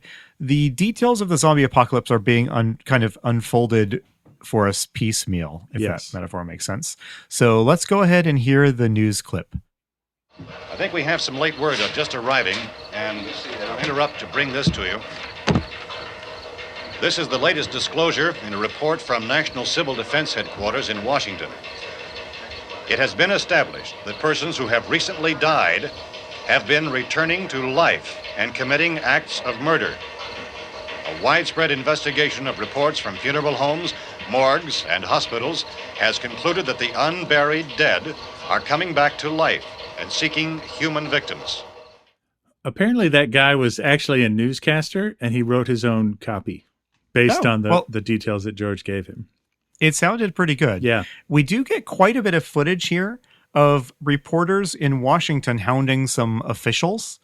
And what stood out to me about this is that life in Washington, D.C. appears to be going on like normal. Like people are getting on the bus in the background. And there was at least one suggestion that this was maybe more of a rural phenomenon. Right. Than a big city one. But the scope of this is still unclear, I think mostly intentionally. We learn from this, by the way, that this is where we learn, although as a zombie fan, you already know this, but we learn for the first time that people rise from the dead within minutes of death. Yes. And the fact that they're murderous. Yes. And that it's so clear that they're murderous is so exciting. They make a big deal about how you really have to cremate them immediately. And there's a little kind of touching thing where it's like, I know you don't want to do this, but you don't have time to go do a burial thing. You just got to burn them. So again, it's like, it's this breakdown of civil norms, right? Right. What a sacred human thing it is to respect your dead. But, the most precious person in your life, the second they die, you have minutes to set them on fire. Yeah. Right. And this reminds me of Last Man on Earth, where Vincent Price doesn't want to burn his wife, and he buries her secretly, and she comes back. Yes. Yeah. Oh, that is so good. Yeah. Oh, just thinking about that. Okay. All right. Well, believe it or not, so we are moving to kind of, I think we're through the movie's middle act. Yeah. And we're kind of into the final third of this movie is going to start with a breakout attempt that goes wrong. And then we're just going to see a lot of cascading fallout from that for the rest of the movie until the credits roll. Yes. So you remember, tantalizingly out of reach is this fuel pump, and that truck just needs some fuel. Think how far they could get away from here if they could just fuel up that truck. And I think they figured out at one point there's a lock on the pump. I think Ben went out there and tried to figure it out, and I think they found one of the key. They found a key that will unlock it. Yes. All right. So here we see Ben really step forward and take charge. Yep. And they make a plan. John, tell us about the plan. So the plan is, it's not, one thing I like about this plan is it's not fully formed or perfect. The plan is we got to get the truck to the gas, then fill it with gas, then we'll come back. And once we've done that, we'll figure out how to get everybody in the truck. Yes. You know, like they really, and that just feels genuine to me. Like we're just so used to competent characters, like having end-to-end plans. Like this is a very simple plan with clear flaws, but they have no other choice, right? Like they're not geniuses. They're not Navy SEALs. They're just trying to figure out how to survive this thing. Yeah. This is a risky plan because they're going to have to unboard a door to get out. And we saw what happened last time a door was left unboarded. This is the classic survivor's dilemma we've been talking about. Do we stay? Is it better to stay or is it better to go? I want to hear Tom and Judy, poor doomed Tom and poor doomed Judy, discussing this very classic survivor's dilemma. Yeah. Tom, are you sure we're doing the right thing, Tom? What, about getting out of here? Yeah. Well, the television said that's the right thing to do. We've got to get to a rescue station. I don't know. Come on, honey, you're starting to sound like Mr. Cooper now. But why do you have to go out there? Look, I know how to handle that truck, and I can handle the pump. Ben doesn't know anything about that stuff. But we're safe in here. For how long, honey? We're safe now. But there's going to be more and more of those things. I know all that. Hey, listen. Remember when we had the big flood? Remember how difficult it was for us to convince you that it was right to leave? Remember we had to go to Willard then? This isn't a passing thing, honey. It's not like just a wind passing through. We've got to do something, and fast. So that's a pretty good encapsulation of it. Yeah. I will say, you do got to kind of contrast that exchange with the much more intense exchange between Ben and Barbara earlier, where they're talking over each other and emotions are high. This feels like a performance more from like the 40s or 50s. Yeah, it does. You know, and what we haven't talked about is, but in the background, as the dead have started to gather, we start to see some shocking things that we haven't seen before. I don't know if you're about to get to that, but I feel like those things are happening around now, which forces them to decide, right? Yes. What happens now is you realize we have not seen outside the house in like 25 minutes of movie. But the situation is quite different now than it was. So tell us what's out there. So the dead are out there and there's a lot of them. And what is interesting to me about this that is different. So remember when we were doing Invisible Invaders and we said, well, look at these people. They kind of look like the Night of the Living Dead, but they're all guys in suits. Right? Yeah. So this is much different. There's a woman in her nightgown. There's a naked woman wandering around. As Brad pointed out, there's somebody who eats a bug off a tree. Like it's just, it's like people who woke up or people who were dead and were killed in their sleep and have risen. So it's just a lot of regular folks in like regular clothes that suddenly have become flesh-eating monsters. Yeah. So the plan is this. Ben and Tom are going to go take the truck and fuel it up. Harry is going to go upstairs and chuck Molotov cocktails out to kind of clear a path through the dead for them. Right. So that's what they do. Harry starts throwing the Molotovs. It does drive the ghouls back. And though crucially, Ben says to Harry, we're going to come back in through this door. You got to wait here and open it for us. Yes, that's a little foreshadowing there. Yes. What do you think is going to happen when they come back? Yes. So I was curious, have we seen people catching on fire in movies, zombie movies before? I don't think so. Because we see people not just flinching away from fire, but we see people with whatever flame retardant suits are on catching on fire. Yes. So I don't know, Brad, is this a thing that is common now in movies? I feel like we had a little bit of it in The Plague of the Zombies, right? In that end scene in the mine. Did we? There were some people on fire, but not at this scale. And in one of the documentaries I watched, those two actors who caught on fire did not have any flame retardant on. Nope, they just went for it. And the direction was, when it gets too hot, roll around. Yeah. And who can forget the actors in Strange Invasion that were terrifyingly close to a real flame? Yes. Okay.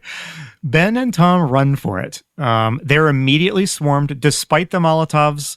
The zombies, there's too many zombies for Harry to hold them all off of the Molotov. So they're immediately out of the house. They're already having to fight their way through. Which Ben does with a torch that he's made out of a table leg. Yes. So fatefully, Judy is like, is watching from inside. She's like, I just can't let Tom go do this by himself. She runs out. She runs out and joins them. So they get into the truck and they get the truck slowly over to the fuel pump. And they start trying to fuel it up, but and this is one of my favorite parts of zombie movies is when the screw up happens. Yes, like they've got a plan, but they're legitimately in a panic here, right? Yeah. Yes. So what happens, John? How does the plan go awry? So Ben has been fighting off the dead with a torch, and he threw it to the ground. And this is one of those old-fashioned pumps, like the one in The Earth Dies Screaming, where you turn it on and spray gasoline around before you put it in the truck. So, So Tom grabs the pump, the gas is spewing out, and he misses the truck. He gets gas all over the truck, and then he hits the torch, and the truck goes up in flames. Yes. So Tom and Judy are in the truck. Tom tries to drive it away so that it won't ignite the whole gas pump, but he doesn't make it far before the truck explodes. Yeah, there's a great Ben shouting at them, "Get out of there!" And Tom's like, "We got to get out of here." And Judy's like, "I'm stuck." And like a very classic. Yeah. I wanted to say Ben has a rifle. Remember that gun earlier? And so, but interestingly, he has not figured out the headshot trick yet. No. So he's just shooting them in the chest, the zombies in the chest and stuff. And it's not doing any good. Right. And this is like the fear of a good zombie movie that we've been waiting for, which is they're so slow and easy to deal with individually, but it's so very easy to get swarmed and swamped by them. Yeah, and you know what we have here that we haven't seen before, but is probably happening in other movies like Steve McQueen's Bullet? We have squibs. Zombies getting shot and squibs going off. We've had squibs before. Have we had squibs? Okay. Creature with the Atom Brain. Oh, that's right. There were squibs. I think it was one of the first ones. Yep. All right, so things have taken a real turn for the worse. Ben makes it back to the front door. Does Harry let him in? Not at first. And then Harry's about to go down in the cellar and lock himself in, and then he goes, and he does open the door, and Ben comes flying. No? He doesn't. He's moving towards the door. Yes. He's made a choice to do it, but Ben gets it open first. Is that right? So Ben, yes, I think Ben does not really realize that Harry was coming over to let him in. And so Ben flies through the door, sees him, and punches him in the face. Yes, and outside we get the gore of this movie. And here's where the gore comes in. So, John, tell us about the gore. And can you compare and contrast, like, what has our journey of grossness been in this podcast, John? I feel like we just leapt. We just like took a quantum leap in grossness.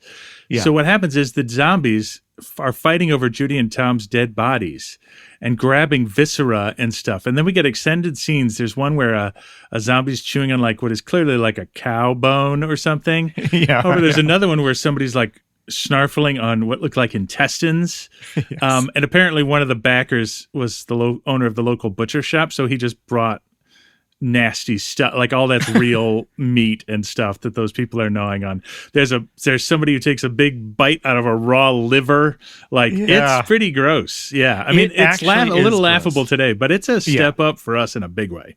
Yeah, it's not going to live forever in your head, but it's legitimately pretty gross, I would say. There is a point where that happens later that does live in my head and has, and we're about to get to that. So okay, I think I know what it is, but all right, let's get to it. Yeah, this is the scene, by the way, in Roger Ebert's article that the children who are watching the movie with them suddenly realized it wasn't what they were used to, and they all became terrified. I don't know where this comes from.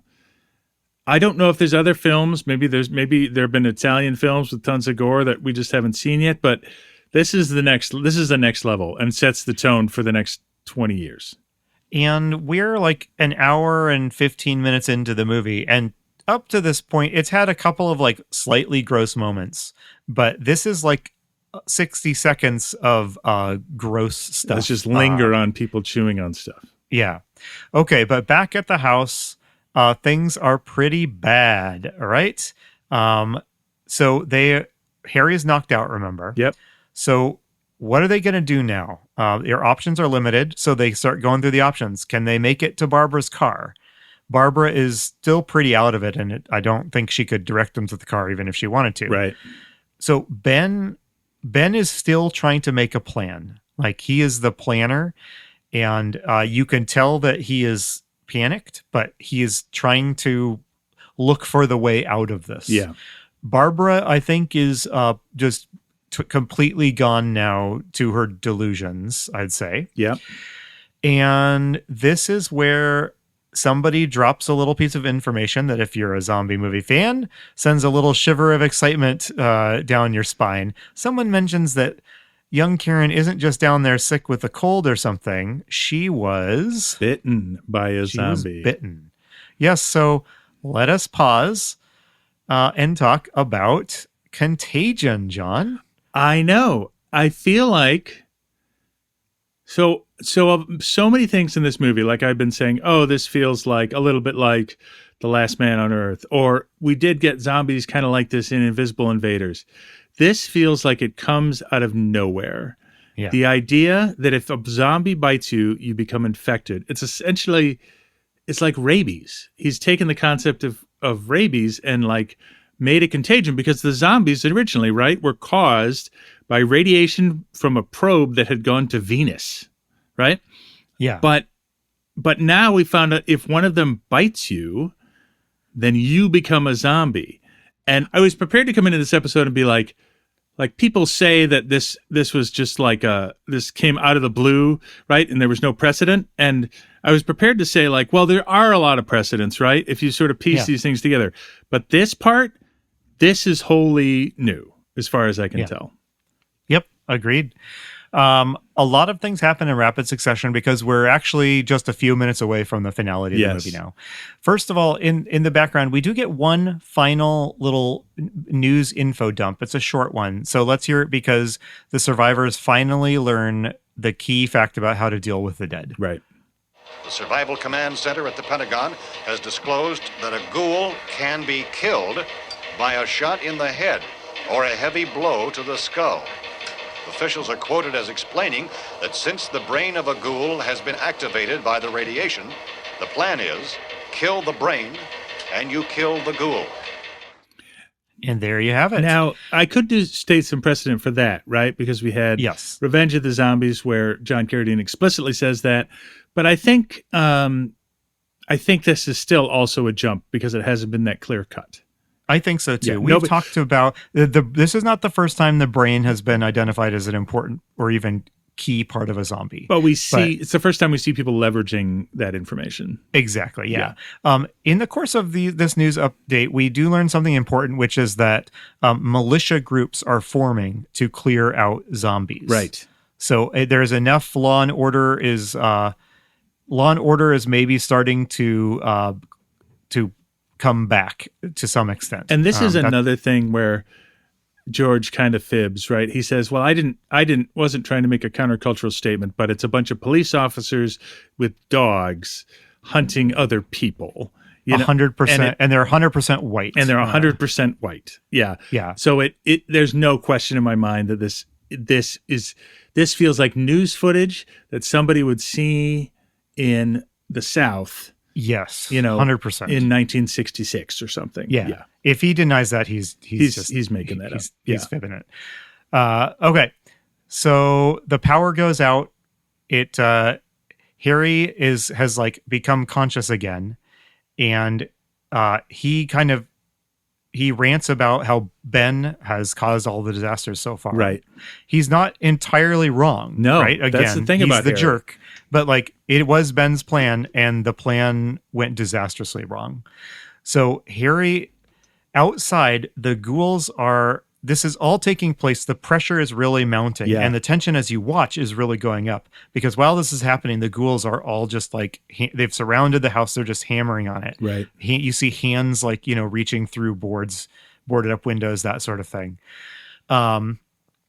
You see a couple of like iconic just shots of survivors holding or leaning up against a door to reinforce it, while grasping hands reach in trying to grab them. It's just kind of what I'm talking about, right? Because it's such an iconic look. Yes. And can I also say, and also Ben tries shooting a couple out. Yeah. Now, can I say, I don't know that this is a direct inspiration, but it's just occurred to me. So in Shaun of the Dead, they go to a place called the Winchester, and they get a rifle, which is a Winchester rifle, which looks eerily similar to the rifle that Ben is using here. And I can't say that I've ever heard that was an homage, but it wouldn't surprise me if it was. It wouldn't surprise me in the slightest. So yeah, as you just mentioned, Harry tries to go for Ben's rifle. That's right. They fight. Ben gets the rifle back, and what happens? He shoots Harry. Yes, in the stomach. He has Harry so he has won the fight. He's got the gun. He's pointing at Harry, and he makes the choice to shoot Harry. Absolutely. It's not like your usual movie thing where they're struggling and a gunshot goes off and lo and behold, one of them is killed. This was an intentional choice to kill him. And you're not sure if it's out of just anger and frustration with Harry, or if it's a cool decision where Ben's realized if any of us are going to survive, we got to get rid of Harry. Yes. Like, I'm not sure, and it's probably a combination of both. And that's it. And that's exactly the sort of ambiguity you want in a scene like in a this. good, tough moral choice, yeah. So what we have here is that and I think this is an important Romero theme. In a moment of crisis, the humans have turned on each other. Yes. Right? And nobody really has very much of like the moral high ground here, I don't think. We're all fans of Ben, but like this was a rather brutal decision. It was. So Harry staggers downstairs. He's dying. He's been shot. He staggers down into the basement. And who is down in the basement, John? His daughter has gotten up and she's fine. No. Yeah. She's gotten up and she's a zombie. Yes.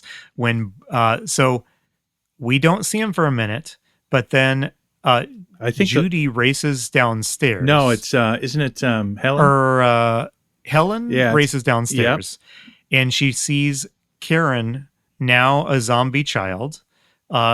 Zombie children continue to be like just a jarring horror movie trope. Like I think the Walking Dead TV show famously opens with the main character gunning down a zombie little girl. And this is the part, if there's a horrific part in this movie that would still freeze in the brain of a modern moviegoer, it's this part. It's this is the scene from this movie. This is the one scene that stuck in my head when I first saw it. The daughter is chewing on a gnarled bone that is on her father's shoulder. Yes. And her mother starts screaming hysterically. Yes. And zombie Karen advances on her mother. On the way, she picks up a trowel off of a shelf. And we get a very extended scene where she stabs her mother to death over and over and over. With crazy music, and there's a it's really intense. goofy scream sound effect here. Yes. That like I felt maybe kind of worked against the scene. Yeah, maybe. I kind of loved it, but yeah. Okay. I can see your point. It's a very good 1960s element though to have in And here. what's great about this is Helen cannot make the choice to save herself by killing her daughter. She can't do it. Yes. She just collapses and lets it happen. Yeah, she just doesn't know what to do. She doesn't see any option that's acceptable to her, right? Okay, so we are down to 2 people left alive because Helen is now dead. So what is our body count so far? We have Tom and Judy are dead. Harry is dead. Yep. Karen is zombified and Helen is dead. Yep. So that leaves Barbara and Ben. That leaves Barbara and Ben, and they are upstairs, which is not where you want to be. And the onslaught has intensified. Yeah, they are. It is that final desperate, like there is no hope left, where they are both fighting to hold the door against an overwhelming horde. Yep. The ghouls break in, and John, this was a delicious moment that we always ask this question. It's another example of a trope that we love to see. Yes. Because who is the zombie that grabs Barbara? It is her brother, Johnny, who's come to the house. And you get a good look at him, like wide-eyed. His glasses are gone. And actually, as a side note, one of the things they were worried about is people wouldn't realize it was Johnny. So earlier in the movie, he's got that sort of muscle car, and he's wearing these driving gloves. And Johnny in this scene has the driving gloves, so that you make sure you know it's him. And he grabs her and pulls her out of the house. Yeah, and she gets swept under by the horde. It's just Ben now. Yep. He retreats into the basement. He locks himself in there. And whose plan was that? That was Harry's plan. That was Harry's plan. Well, he's down there. Harry resurrects. So Ben shoots him dead. He's got to kill all 3 of them. He has to put them all down one at a time. He sees Helen's body, her eyes open. He has to gun her down too. Then we cut to the ghouls, the zombies milling around upstairs. The house is flooded with zombies at this point. And then we cut to morning. Right? We get a moment here. Dawn has broken. It's peaceful. We see a helicopter fly overhead, and we see a line of those militia we described. They're sweeping the area. It's the next day. There's this kind of feeling that, order is reasserting itself. The militia is, as we mentioned, it's all white people. It's very coded to evoke what you were talking about earlier, racial violence, I think. Yep. And Ben wakes up in the basement and he hears, the gunshots from upstairs of them clearing out the zombies. And there is, I wasn't expecting this in this movie, but there is this thing in zombie movies where there is a way that humans can dispatch the zombies that makes the zombies suddenly feel sympathetic. Yes. And that is, whenever the humans reach a point where they are like casually or even jokingly like just gunning down the zombies or toying with them and stuff like that. It always has this weird effect of like, after an hour and a half of being scared of these things, suddenly they feel like the victims, and the humans, as they say, the humans feel like the real monsters all of a sudden, right? So this militia sweeps through. They're just chatting. They're just having a grand old time, like these old boys out hunting. They come up to the farmhouse and they see movement in the house. They raise the rifle, they take a shot, and who have they just shot? They've shot Ben. And it's particularly unsettling because one of the more experienced militiamen is coaching somebody who hasn't killed a zombie yet. And he's like, okay, there he is. Take good aim, and it's sort of like, we know what's about to happen. Ben doesn't see it coming. And I think you could plausibly argue that they don't know that Ben isn't a zombie. However, even if you argued that, what happens next is very unsettling. Yes. And there's I don't know if it's famous or not, but the line stuck with me. He says, "There's another one for the fire." Yes. And then the credits roll over still shots of the cleanup. Yeah. Basically. And the cleanup is particularly brutal, and it focuses on Ben. So you see Ben getting dragged out to the pile, but it's still shots of people with like meat hooks, like giant handles with giant hooks on them that you would use to like drag a carcass. And you zoom in on them and they seem like intimidating and scary. And all these still shots are happening. It really feels like news footage. And then the movie ends. Or documentary footage. It does. Yeah. Yes. So that's a wrap on Night of the Living Dead, guys. Yeah, not bad, huh? Not bad at all. All right, guys. Thank you for going through this movie in more detail than we usually do with our films. I think it's super important that we did that, Andy. Yeah, I really enjoyed this conversation.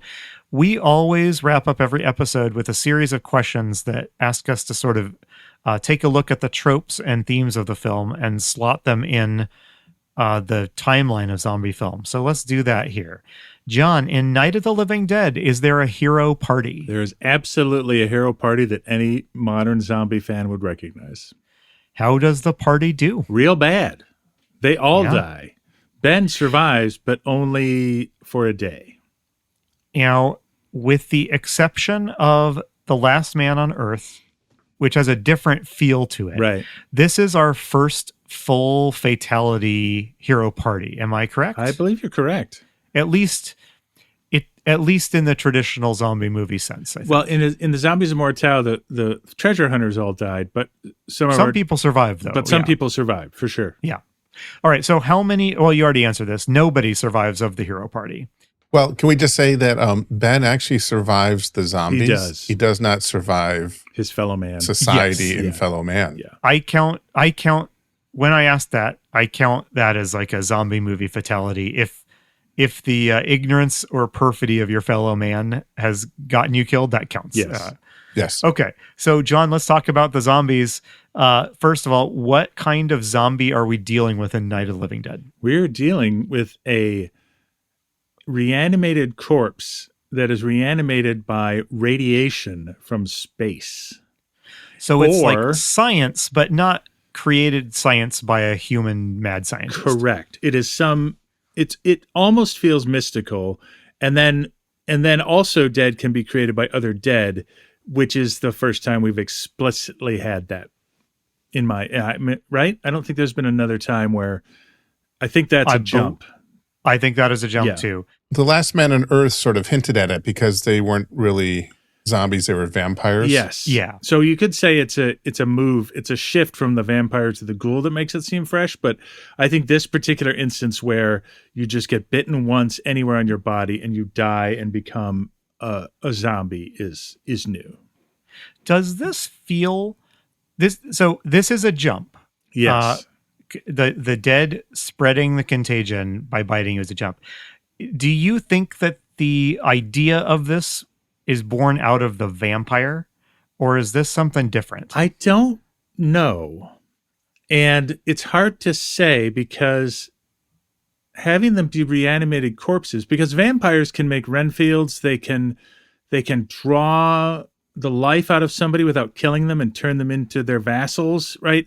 Like vampires seem to reserve their ability to create other living dead for the most special or the most unspecial. You know what I mean? They're it's a selective. Really involved process Yes. to create a vampire. And this is more visceral and immediate and democratic in a way.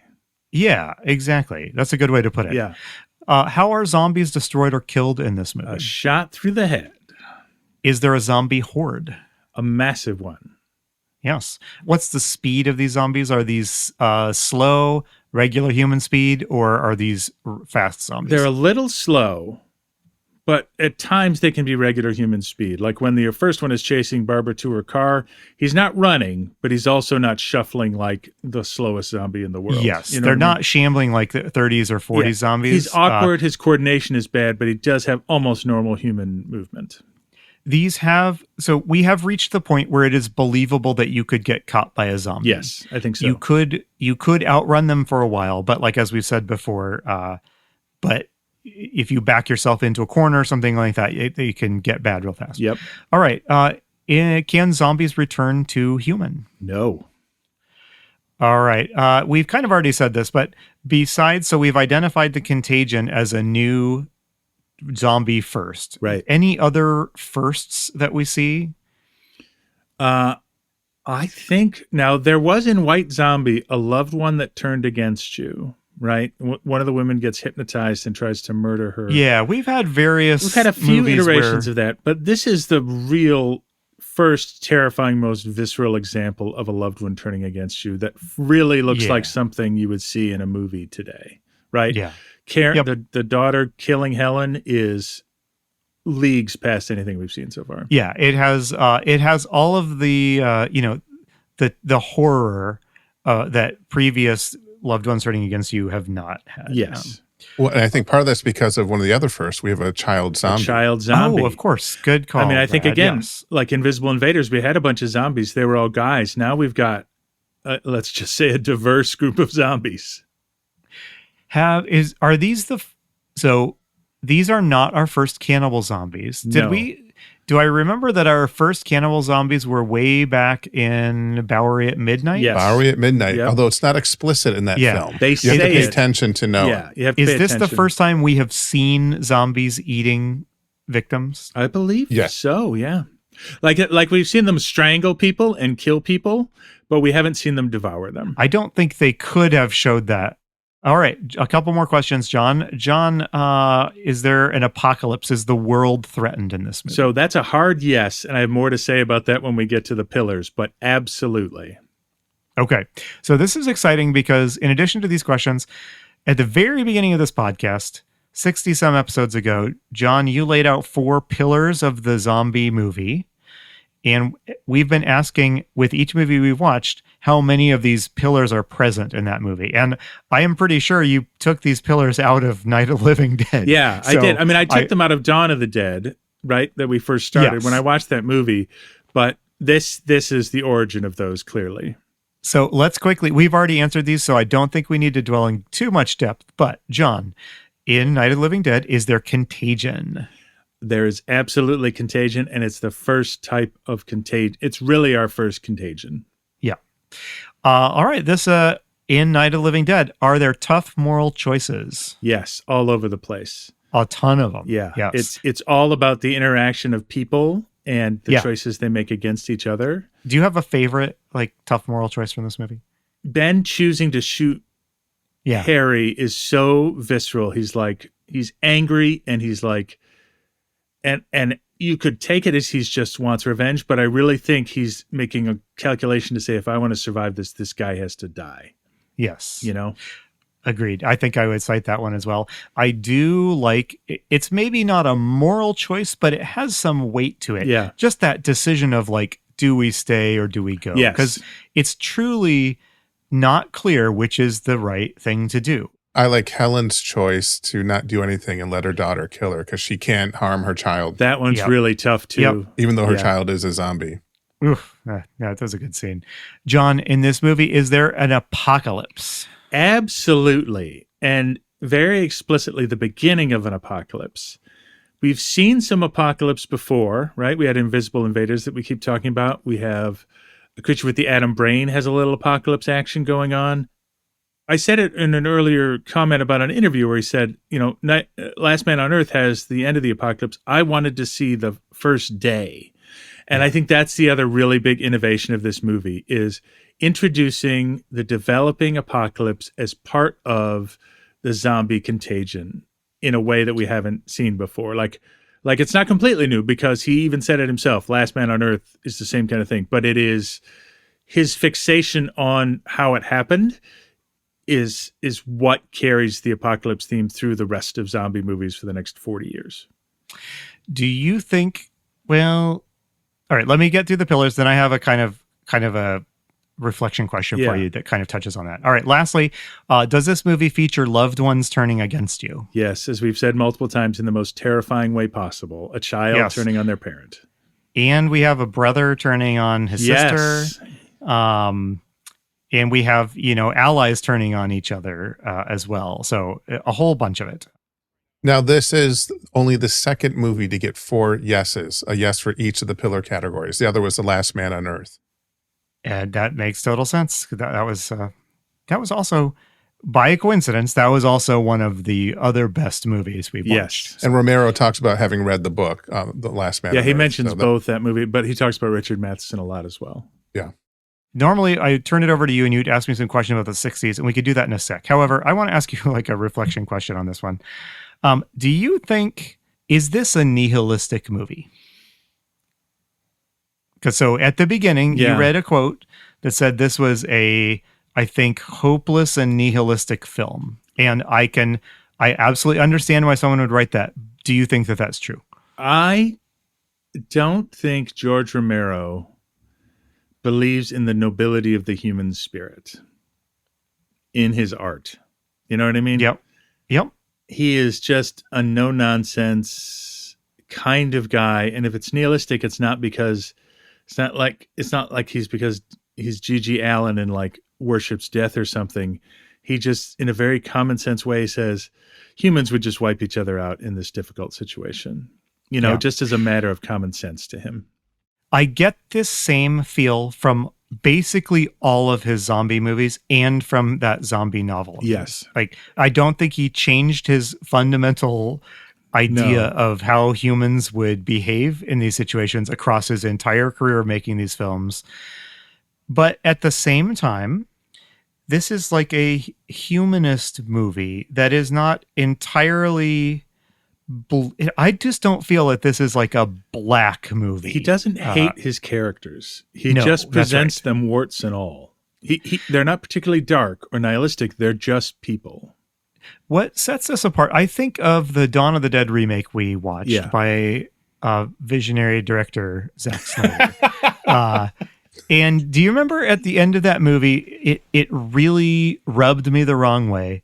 The end of that movie, the heroes, they go through all this trial and tribulation to survive. Yep. And at the end, you see them just it's strongly implied that they just get swarmed and killed by zombies after getting to their safe haven. Yeah. To me, at the time, that felt like a double middle finger at the audience. And do you know why? Is because he made a play to say right before that happened that human beings can be noble.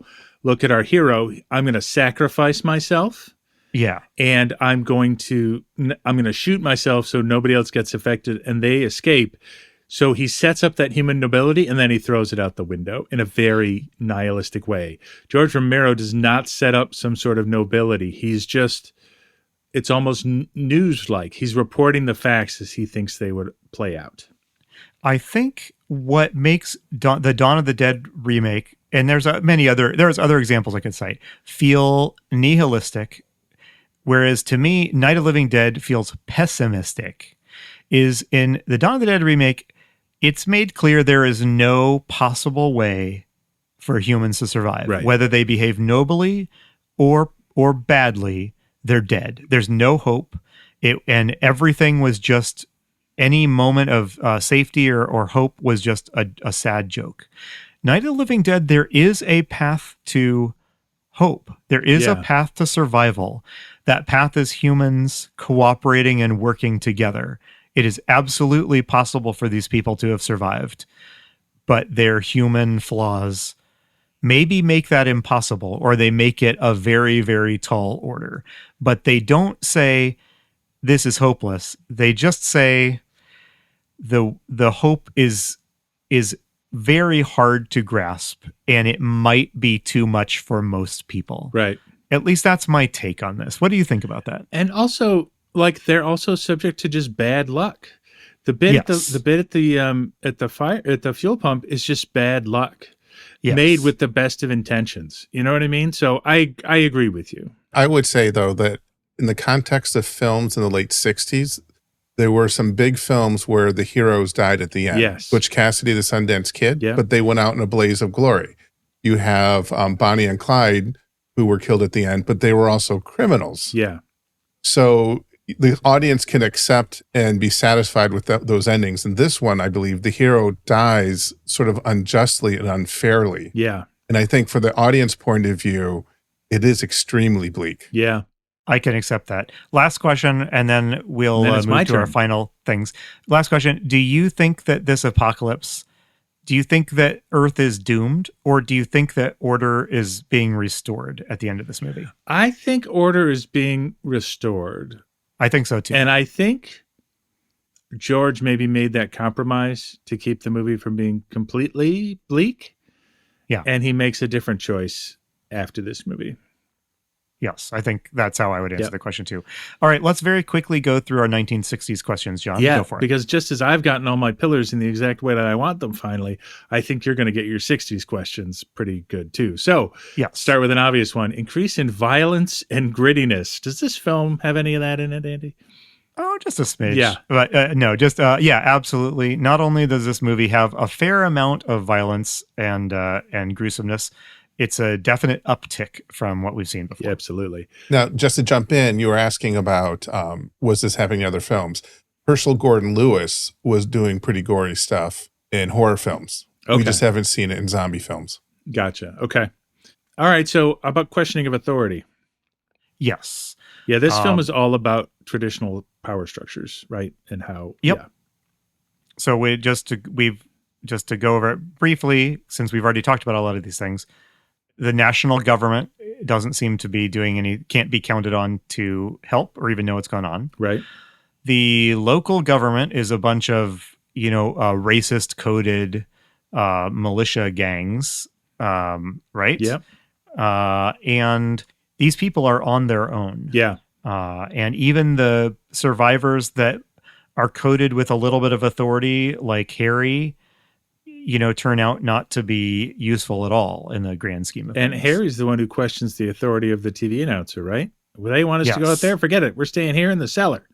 You know what I mean? Yeah, exactly. Yeah. It's everyone on their own. Our authorities have failed us. Yeah. Yeah. How about a focus on a hero's inner life or more personalized horror? So yes, to some extent. It's clearly, we see people traumatized by their experience. Yep. And their trauma carries through the movie, and, it helps to deliver them to their ultimate fate in some cases. Like Barbara is the most obvious example. She's traumatized at the beginning. The horror for her is very personal. At the end, she is killed by her zombie brother. Yep. There's a lot of really emotionally intense horror. Families turning on each other, children, that's really horrifying stuff. That said, we don't get deep, complex psychological profiles of most of these characters. No, Ben, you don't know anything about Ben's background or anything. Yeah. How about a fear of crime, societal chaos, and anarchy? Yeah, I'm going to say definite yes on this one. There's all sorts of stuff that evokes those fears. Yeah. I think we've touched on most of them, but I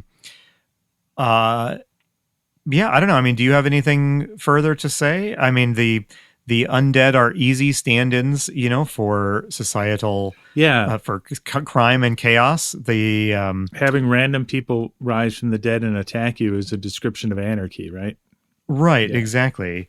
The reason I mentioned the state-sanctioned violence of 1968 at the beginning is because that, to me, this film, at the end of it doesn't feel very good. No.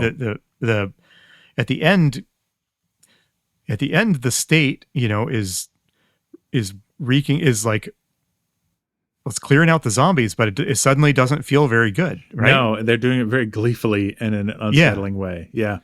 So there's a lot of it here, I think. Speaking of which, how about a sense of looming apocalypse and psychological stress? Yes, absolutely. Yeah. This farmhouse is a pressure cooker, and you get to watch these characters stew. I don't know where my metaphor is going here. Stew as the temperature rises. We didn't talk about it, but one fascinating thing about this movie, so much of this movie is driven by budgetary decisions. And I think one of the reasons this works so well is they had to shoot it. They had to shoot it in a single location. It's a location-based movie. It's this house.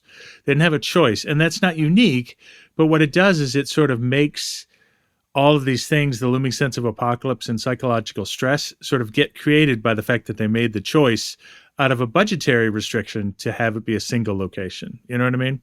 Yep, absolutely. It's a great example of turning, restrictions on your art into catalysts for doing art better. Yeah. All right. Last one for you. Horrors without solutions and a lack of clear villains to defeat. Yes, absolutely. Nobody can really. The zombie menace is beyond the capability of anyone in this movie to decisively defeat or deal with. We're past zombie masters and people trying to create armies of the undead for their own nefarious purposes. This is a random occurrence in society, and there's nobody that you could kill to stop it. Exactly. And the ultimate enemy of these survivor groups is their inability to work together. Yep. And that isn't because a cackling villain ruined their plans. It's because a bunch of people, normal people who are probably pretty good moral people in their everyday life, are in impossible situations. Yes. All right. So, John, we traditionally close with 3 final questions. And I'm very excited to hear your answers to these ones, John. John, would you and I survive in the zombie world of Night of the Living Dead? Absolutely not. I don't know how we would. Yes. If we didn't get taken out early, like all the survivors, everybody dies except for, we don't own firearms, right? Maybe you do. I don't. But Nope. if you're not set to go and part of the police ahead of time, forget it. You're in trouble. What would you bring to this survivor group? What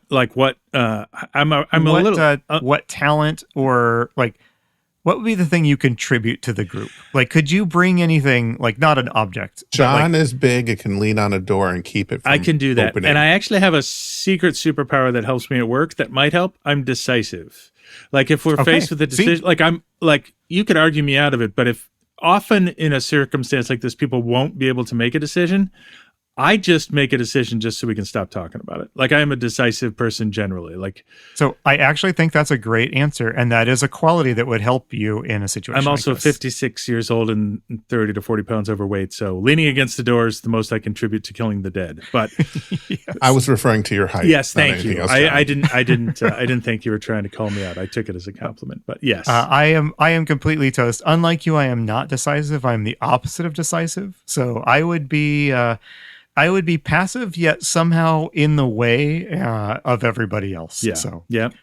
All right, John, is this a zombie movie or a movie with zombies? This is, it's technically a ghoul movie, but for our purposes, it's a zombie movie. Yes. Yeah, I think we should note that in our giant spreadsheet as a no. It's a ghoul movie.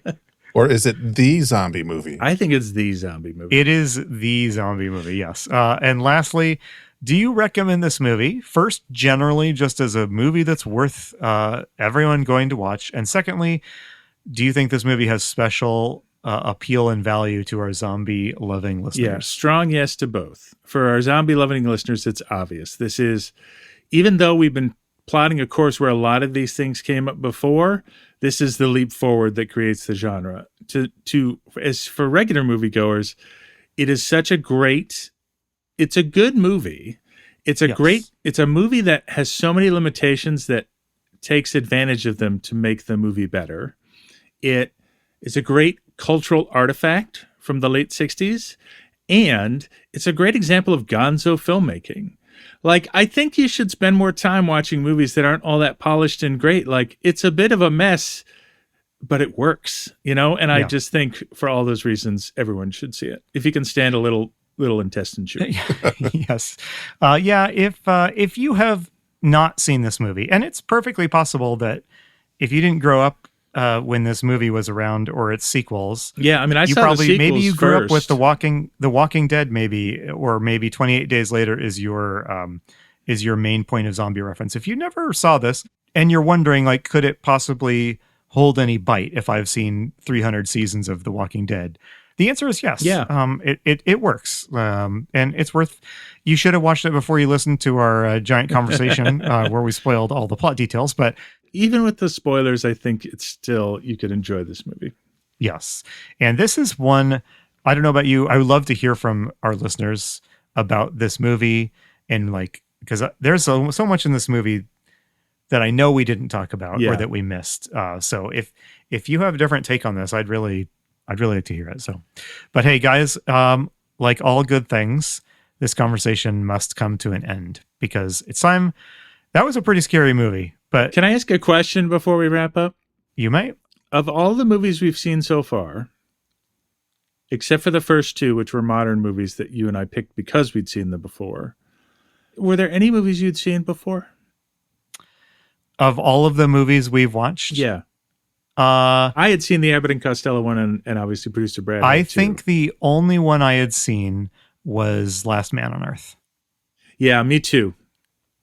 I can't recall seeing any of the other ones. So I don't know how many times I've seen this. It's not like a super 100 times rewatch for me, but I've seen it at least half a dozen times. So it's the first time we've analyzed a movie that I'm very familiar with.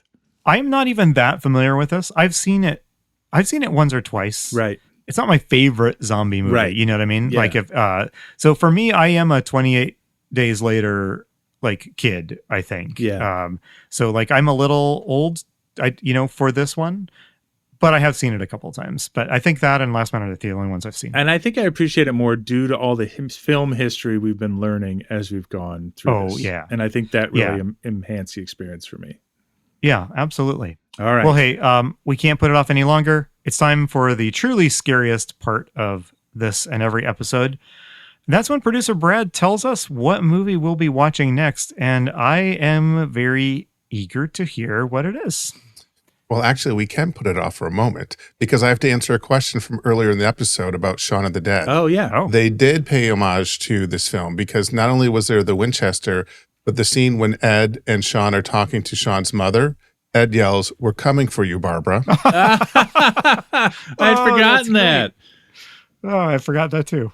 Okay. All right. So for our next movie, we're going to have to hold on that because our next episode is going to be our recap of this current season, which is all the films from the 50s and 60s. So we'll go into more detail on everything we learned, more than we did here, and we'll recap all that in our next episode. Excellent. And at the end of that episode, we shall discuss what our first episode for season 3 will be. But this is exciting stuff because we've got the 1970s coming up. Andy and I will do an episode on the 70s. Things are going to change around here. The whole season we're coming to next will be only the 70s. We just finished season 2, which was the 50s and 60s. Yes.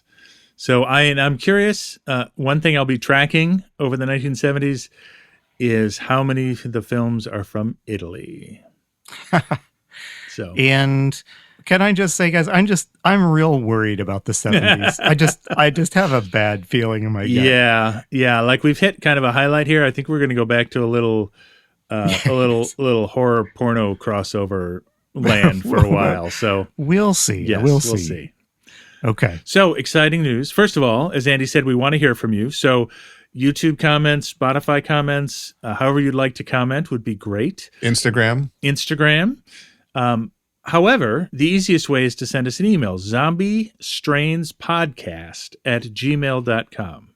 zombiestrainspodcast@gmail.com. And you can't see me because we're not on video. I'm actually wearing a Zombie Strains t-shirt today, and you can have one too. We're on Redbubble, and producer Brad is going to put a link in the show notes. Thanks, everybody, and we will see you next episode for our Season 2 wrap. You've been listening to Zombie Strains. We'll be back next episode to talk about another zombie movie. If you enjoyed our podcast, please take a moment to rate us in your podcast app of choice.